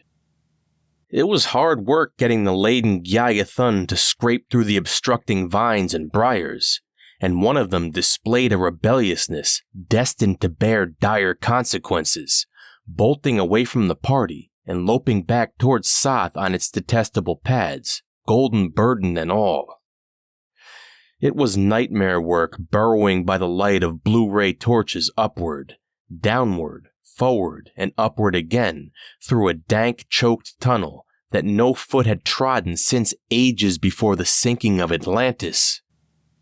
and at one point Tla-Yub had to practice the fearsome art of dematerialization on herself, Zamakona, and the laden beasts, in order to pass a point wholly clogged by shifting earth strata. It was a terrible experience for Zamakona, for although he had often witnessed dematerialization in others, and even practiced it himself to the extent of dream projection, he had never been fully subjected to it before. But Tla-Yub was skilled in the arts of Kinyan and accomplished the double metamorphosis in perfect safety. Thereafter they resumed the hideous burrowing through stalactited crypts of horror, where monstrous carvings leered at every turn, alternatively camping and advancing for a period which Zamakona reckoned as about 3 days, but which was probably less. At last they came to a very narrow place where the natural or only slightly hewn cave walls gave place to walls of wholly artificial masonry, carved into terrible bas-reliefs. These walls, after about a mile of steep ascent, ended with a pair of vast niches, one on each side, in which monstrous, niter-encrusted images of Yig and Tulu squatted, glaring at each other across the passage as they had glared since the earliest youth of the human world. At this point, the passage opened into a prodigious vaulted and circular chamber of human construction, wholly covered with horrible carvings, and revealing at the farther end an arched passageway with the foot of a flight of steps. Tla-Yub knew from family tales that this must be very near the Earth's surface, but she could not tell just how near. Here the party camped for what they meant to be their last rest period in the subterraneous world. It must have been hours later that the clank of metal and the padding of beasts' feet awakened Zamakona and Tla-Yub. A bluish glare was spreading from the narrow passage between the images of Yig and Tulu, and in an instant the truth was obvious. An alarm had been given at Sath, as was later revealed by the returning Gyayathun, which had rebelled at the briar-choked tunnel entrance, and a swift party of pursuers had come to arrest the fugitives. Resistance was clearly useless, and none was offered. The party of 12 beast riders proved studiously polite, and the return commenced almost without a word or thought message on either side. It was an ominous and depressing journey, and the ordeal of dematerialization and rematerialization at the choked place was all the more terrible because of the lack of that hope and expectancy which had palliated the process on the outward trip. Zamakona heard his captors discussing the imminent clearing of the choked place by intensive radiations, since henceforward sentries must be maintained at the hitherto unknown outer portal. It would not do to let outsiders get within the passage, for then any who might escape without due treatment would have a hint of the vastness of the inner world, and would perhaps be curious enough to return in greater strength. As with the other passages since Zamakona's coming, sentries must be stationed all along, as far as the very outermost gate. Sentries drawn from amongst all the slaves, the dead-alive Yimbai, or the class of discredited freemen. With the overrunning of the American plains by thousands of Europeans, as the Spaniard had predicted, every passage was a potential source of danger, and must be rigorously guarded until the technologists of Sath could spare the energy to prepare an ultimate and entrance-hiding obliteration, as they had done for many passages in earlier and more vigorous times. Zamakona and Tla-Yub were tried before 3 Gnagan of the Supreme Tribunal in the Gold and Copper Palace behind the gardened and fountained park, and the Spaniard was given his liberty because of the vital outer world information he still had to impart. He was told to return to his apartment and to his affection group, taking up his life as before, and continuing to meet deputations of scholars according to the latest schedule he had been following. No restrictions would be imposed upon him, so long as he might remain peacefully in Kinyan, but it was intimated that such leniency would not be repeated after another attempt at escape. Zamakona had felt that there was an element of irony in the parting words of the chief Gnog, an assurance that all his Gyagathan, including the one which had rebelled, would be returned to him. The fate of Tlayub was less happy. There being no object in retaining her, and her ancient Sothic lineage giving her act a greater aspect of treason than Zamakona's had possessed, she was ordered to be delivered to the curious diversions of the amphitheater, and afterward, in a somewhat mutilated and half-dematerialized form, to be given the functions of a yimbai, or animated corpse slave, and stationed among the sentries guarding the passage whose existence she had betrayed.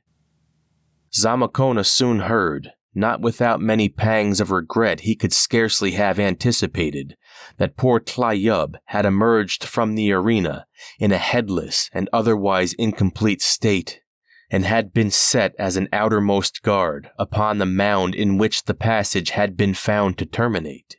She was, he was told, a night sentinel, whose automatic duty was to warn off all comers with a torch, sending down reports to a small garrison of 12 dead slave yimbai and 6 living but partly dematerialized freemen in the vaulted circular chamber if the approachers did not heed her warning.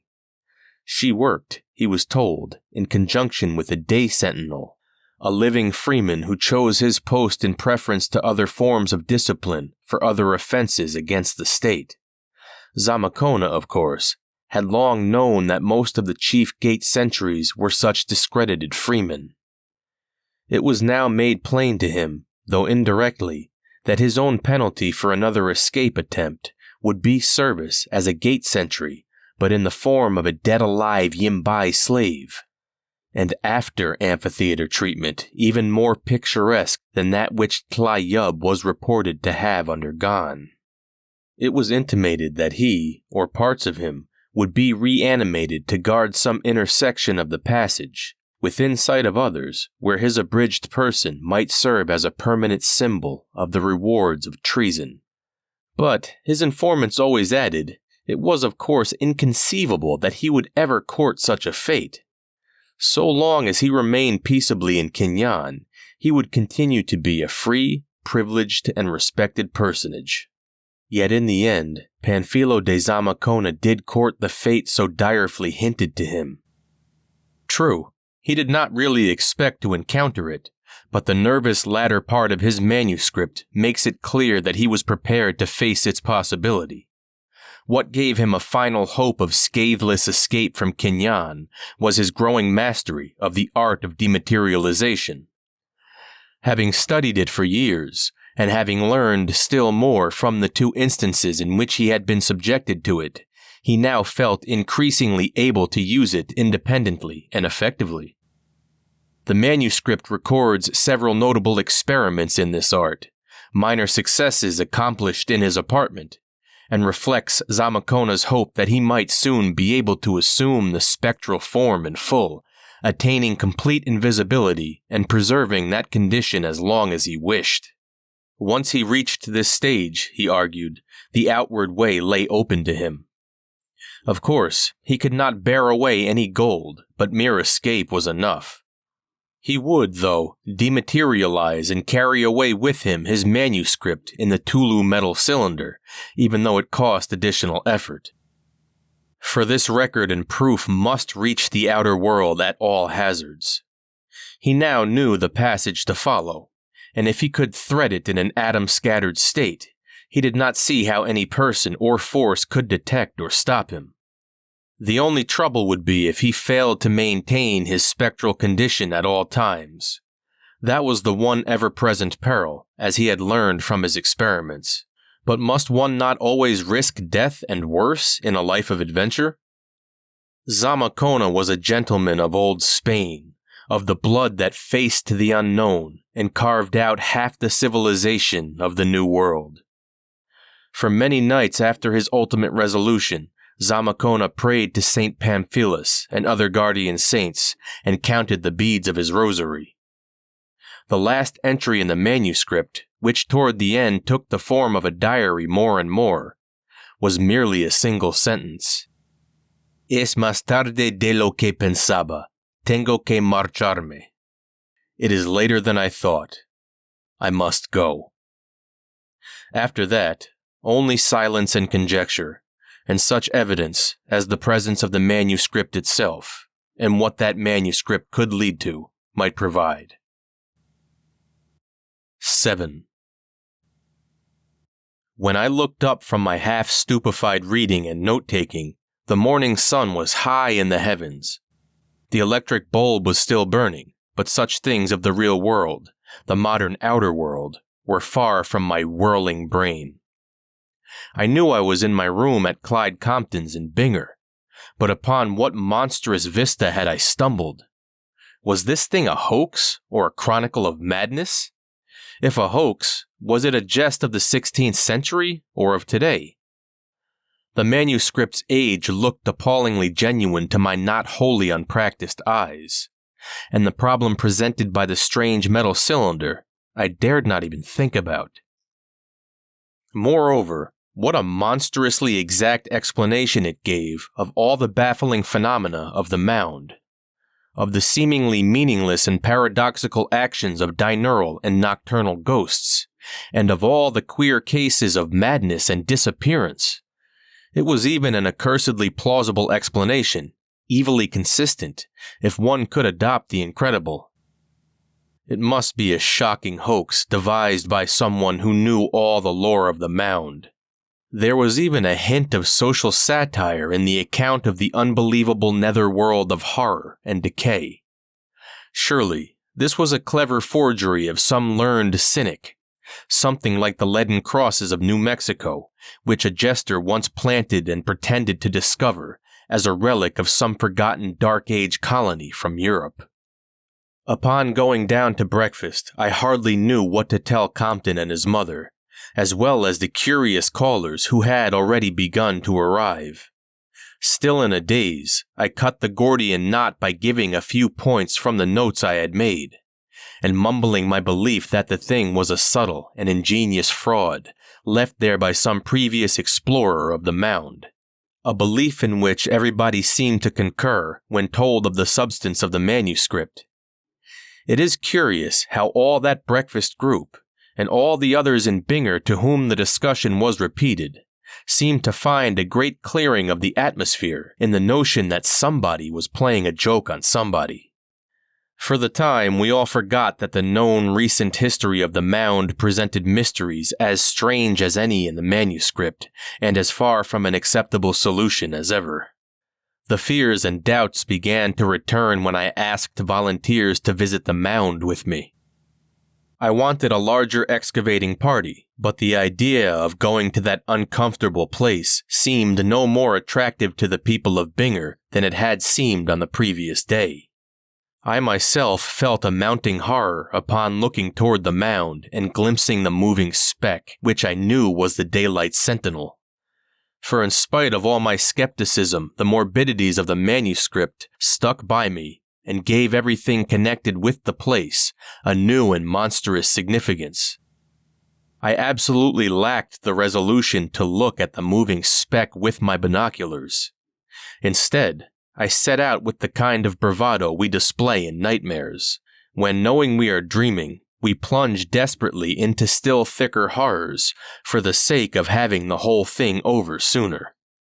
My pick and shovel were already out there, so I had only my handbag of smaller paraphernalia to take. Into this, I put the strange cylinder and its contents, feeling vaguely that I might possibly find something worth checking up with some part of the green-lettered Spanish text. Even a clever hoax might be founded on some actual attribute of the Mound, which a former explorer had discovered, and that magnetic metal was damnably odd. Grey Eagle's cryptic talisman still hung from its leathern cord around my neck. I did not look very sharply at the Mound as I walked toward it, but when I reached it, there was nobody in sight. Repeating my upward scramble of the previous day, I was troubled by thoughts of what might lie close at hand, if, by any miracle, any part of the manuscript were actually half true. In such a case, I could not help reflecting The hypothetical Spaniard Zamacona must have barely reached the outer world when overtaken by some disaster, perhaps an involuntary rematerialization. He would naturally, in that event, have been seized by whichever sentry happened to be on duty at the time. Either the discredited Freeman, or, as a matter of supreme irony, the very Tlayub who had planned and aided his first attempt at escape. And in the ensuing struggle, the cylinder with the manuscript might well have dropped on the Mound's summit to be neglected and gradually buried for nearly 4 centuries. But, I added, as I climbed over the crest, one must not think of extravagant things like that. Still, if there were anything in the tale, it must have been a monstrous fate to which Zamacona had been dragged back. The amphitheater, mutilation, duty somewhere in the dark nitrous tunnel as a dead-alive slave, a maimed corpse fragment as an automatic interior sentry. It was a very real shock which chased this morbid speculation from my head, for upon glancing around the elliptical summit, I saw at once that my pick and shovel had been stolen. This was a highly provoking and disconcerting development, baffling too, in view of the seeming reluctance of the Binger folk to visit the mound. Was this reluctance a pretended thing, and had the jokers of the village been chuckling over my coming discomfiture as they solemnly saw me off 10 minutes before? I took out my binoculars and scanned the gaping crowd at the edge of the village. No, they did not seem to be looking for any comic climax. Yet, was not the whole affair at bottom a colossal joke in which all the villagers and reservation people were concerned, legends, manuscript, cylinder and all? I thought of how I had seen the sentry from a distance, and then found him unaccountably vanished. Thought also of the conduct of old Grey Eagle, of the speech and expressions of Compton and his mother, and of the unmistakable fright of most of the Binger people. On the whole, it could not very well be a village-wide joke.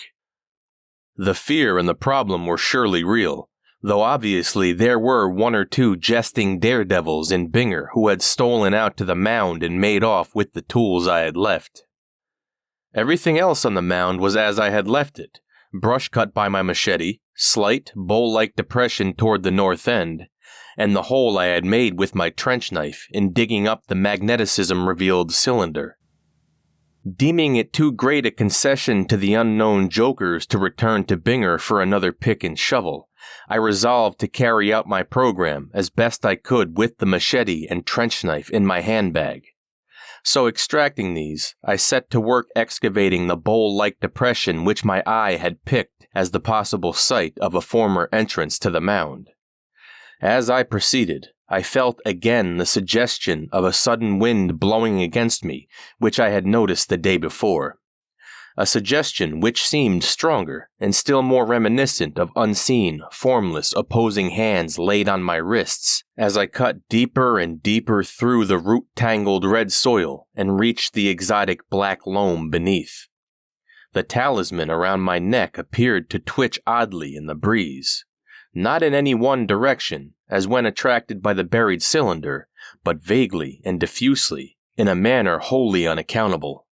Then, quite without warning, the black root-woven earth beneath my feet began to sink cracklingly, while I heard a faint sound of sifting, falling matter far below me.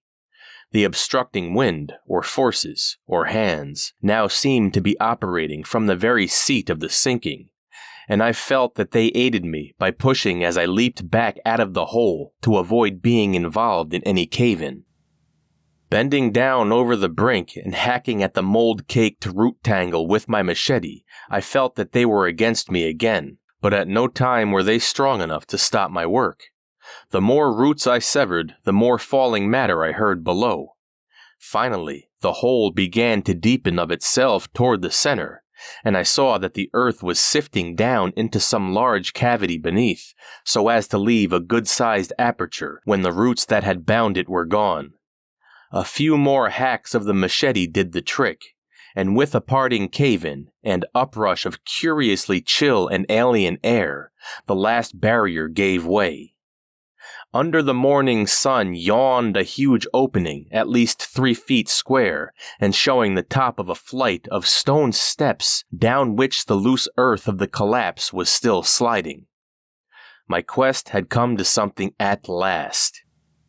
With an elation of accomplishment almost overbalancing fear for the nonce, I replaced the trench knife and machete in my handbag, took out my powerful electric torch, and prepared for a triumphant, lone, and utterly rash invasion of the fabulous netherworld I had uncovered. It was rather hard getting down the first few steps, both because of the fallen earth which had choked them, and because of a sinister up-pushing of a cold wind from below. The talisman around my neck swayed curiously, and I began to regret the disappearing square of daylight above me. The electric torch showed dark, water-stained, and salt-encrusted walls, fashioned of huge basalt blocks, and now and then I thought I descried some trace of a carving beneath the nitrous deposits. I gripped my handbag more tightly, and was glad of the comforting weight of the sheriff's heavy revolver in my right-hand coat pocket. After a time, the passage began to wind this way and that, and the staircase became free from obstructions. Carvings on the wall were now definitely traceable, and I shuddered when I saw how clearly the grotesque figures resembled the monstrous bas-reliefs on the cylinder I had found. Winds and forces continued to blow malevolently against me, and at 1 or 2 bends I half fancied the torch gave me glimpses of thin, transparent shapes not unlike the sentinel on the mound as my binoculars had showed him. When I reached this stage of visual chaos, I stopped for a moment to get a grip on myself. It would not do to let my nerves get the better of me at the very outset of what would surely be a trying experience and the most important archaeological feat of my career. But I wished I had not stopped at just that place, for the act fixed my attention on something profoundly disturbing. It was only a small object lying close to the wall on one of the steps below me, but that object was such as to put my reason to a severe test and bring up a line of the most alarming speculations. That the opening above me had been closed against all material forms for generations was utterly obvious from the growth of shrub roots and accumulation of drifting soil, yet the object before me was distinctly not many generations old. For it was an electric torch much like the one I now carried, warped and encrusted in the tomb-like dampness, but nonetheless perfectly unmistakable. I descended a few steps and picked it up, wiping off the evil deposits on my rough coat. One of the nickel bands bore an engraved name and address, and I recognized it with a start the moment I made it out. It read, Jace C. Williams, 17 Trowbridge Street, Cambridge, Massachusetts, and I knew that it had belonged to one of the 2 daring college instructors who had disappeared on June 28, 1915. Only 13 years ago, and yet I had just broken through the sod of centuries. How had this thing got here? Another entrance? Or was there something after all in this mad idea of dematerialization and rematerialization? Doubt and horror grew upon me as I wound still farther down the seemingly endless staircase. Would this thing never stop? The carvings grew more and more distinct and assumed a narrative pictorial quality which brought me close to panic as I recognized many unmistakable correspondence with the history of Kinyan as sketched in the manuscript now resting in my handbag. For the first time, I began seriously to question the wisdom of my descent, and to wonder whether I had not better return to the upper air before I came upon something which would never let me return as a sane man.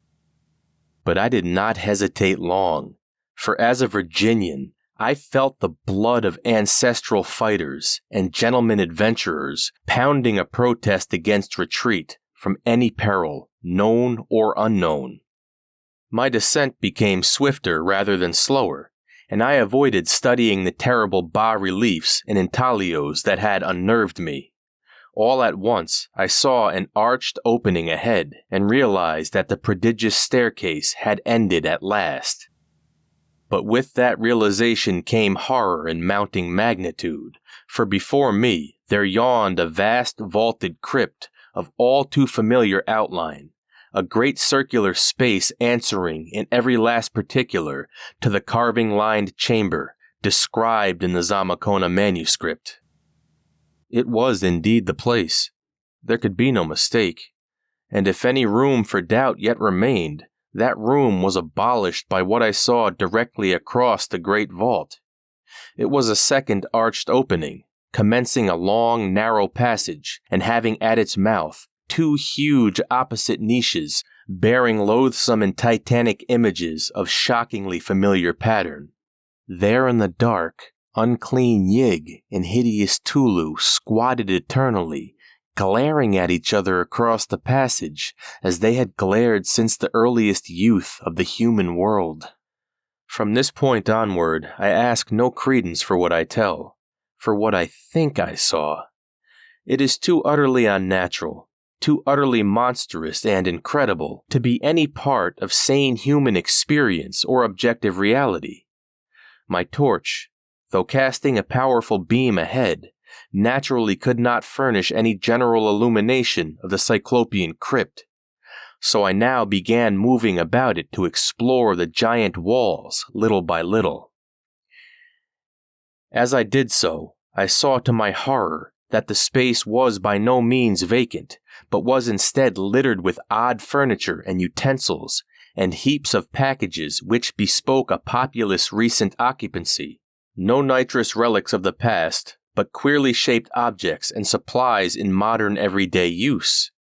As my torch rested on each article or group of articles, however, the distinctness of the outlines soon began to grow blurred, until in the end I could scarcely tell whether the things belonged to the realm of matter or to the realm of spirit. All this while, the adverse winds blew against me with increasing fury, and the unseen hands plucked malevolently at me and snatched at the strange magnetic talisman I wore. Wild conceits surged through my mind. I thought of the manuscript and what it said about the garrison stationed in this place. 12 dead slave Yimbai, and 6 living but partly dematerialized freemen. That was in 1545, 383 years ago. What since then?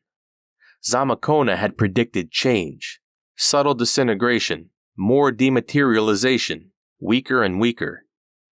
Was it Grey Eagle's talisman that held them at bay, their sacred Tulu metal? And were they feebly trying to pluck it off me, so that they might do to me what they had done to those who had come before? It occurred to me with shuddering force that I was building my speculations out of a full belief in the Zamacona manuscript. This must not be. I must get a grip on myself. But curse it! Every time I tried to get a grip, I saw some fresh sight to shatter my poise still further. This time, just as my willpower was driving the half-seen paraphernalia into obscurity, my glance and torch beam had to light on 2 things of very different nature, 2 things of the eminently real and sane world.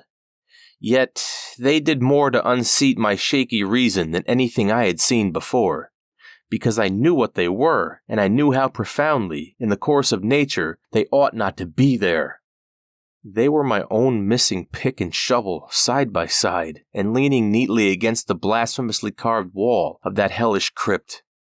God in heaven, and I had babbled to myself about daring jokers from Binger?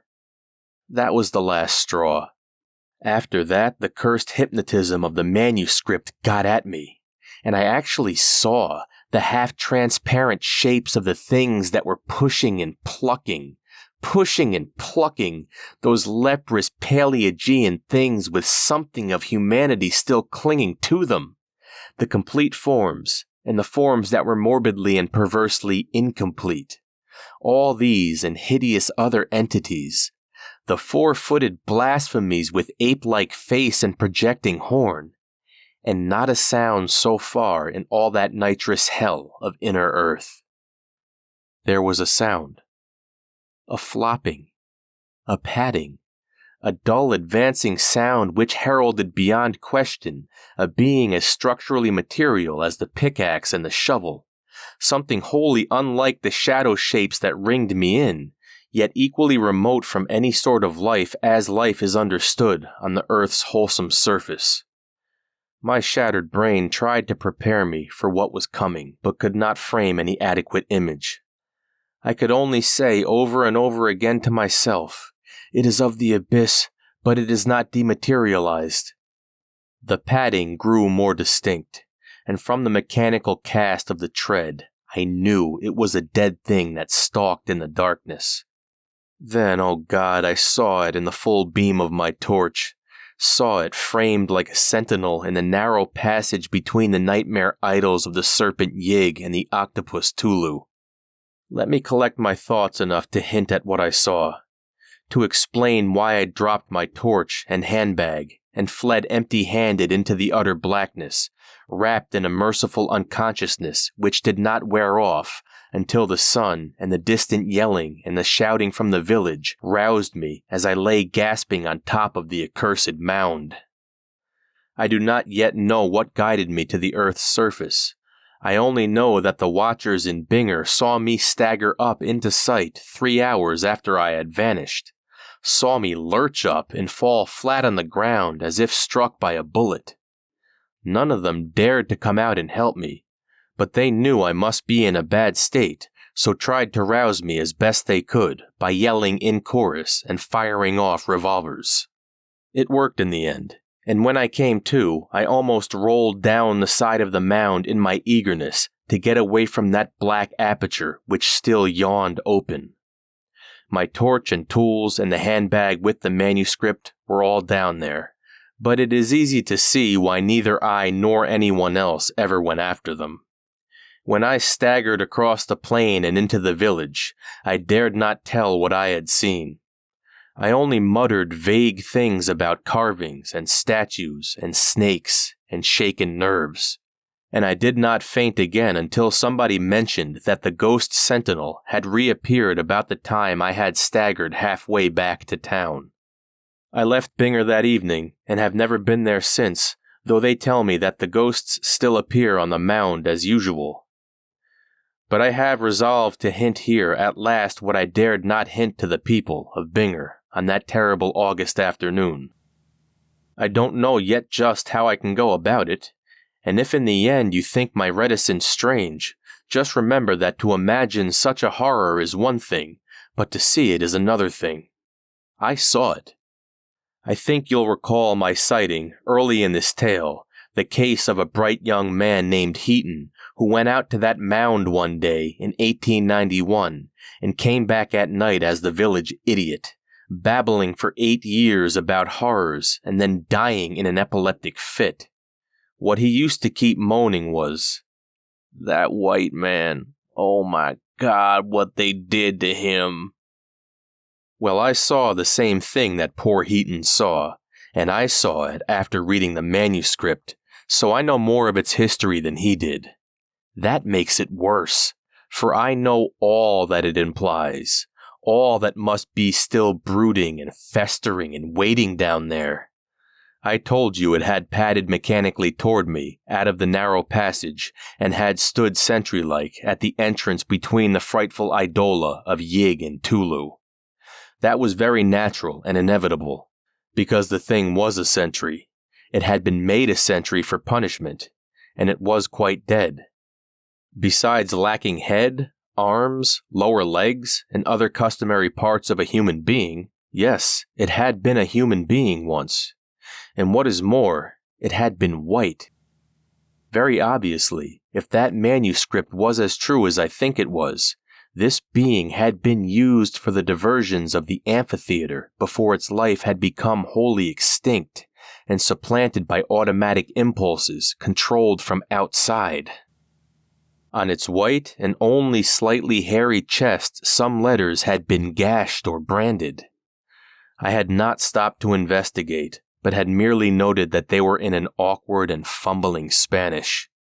An awkward Spanish implying a kind of ironic use of the language by an alien inscriber familiar neither with the idiom nor the Roman letters used to record it. The inscription had read, Secuestrado a la voluntad de Quinyan en el cuerpo decapitado de Tlayub. Seized by the will of Quinyan in the headless body of Tlayub.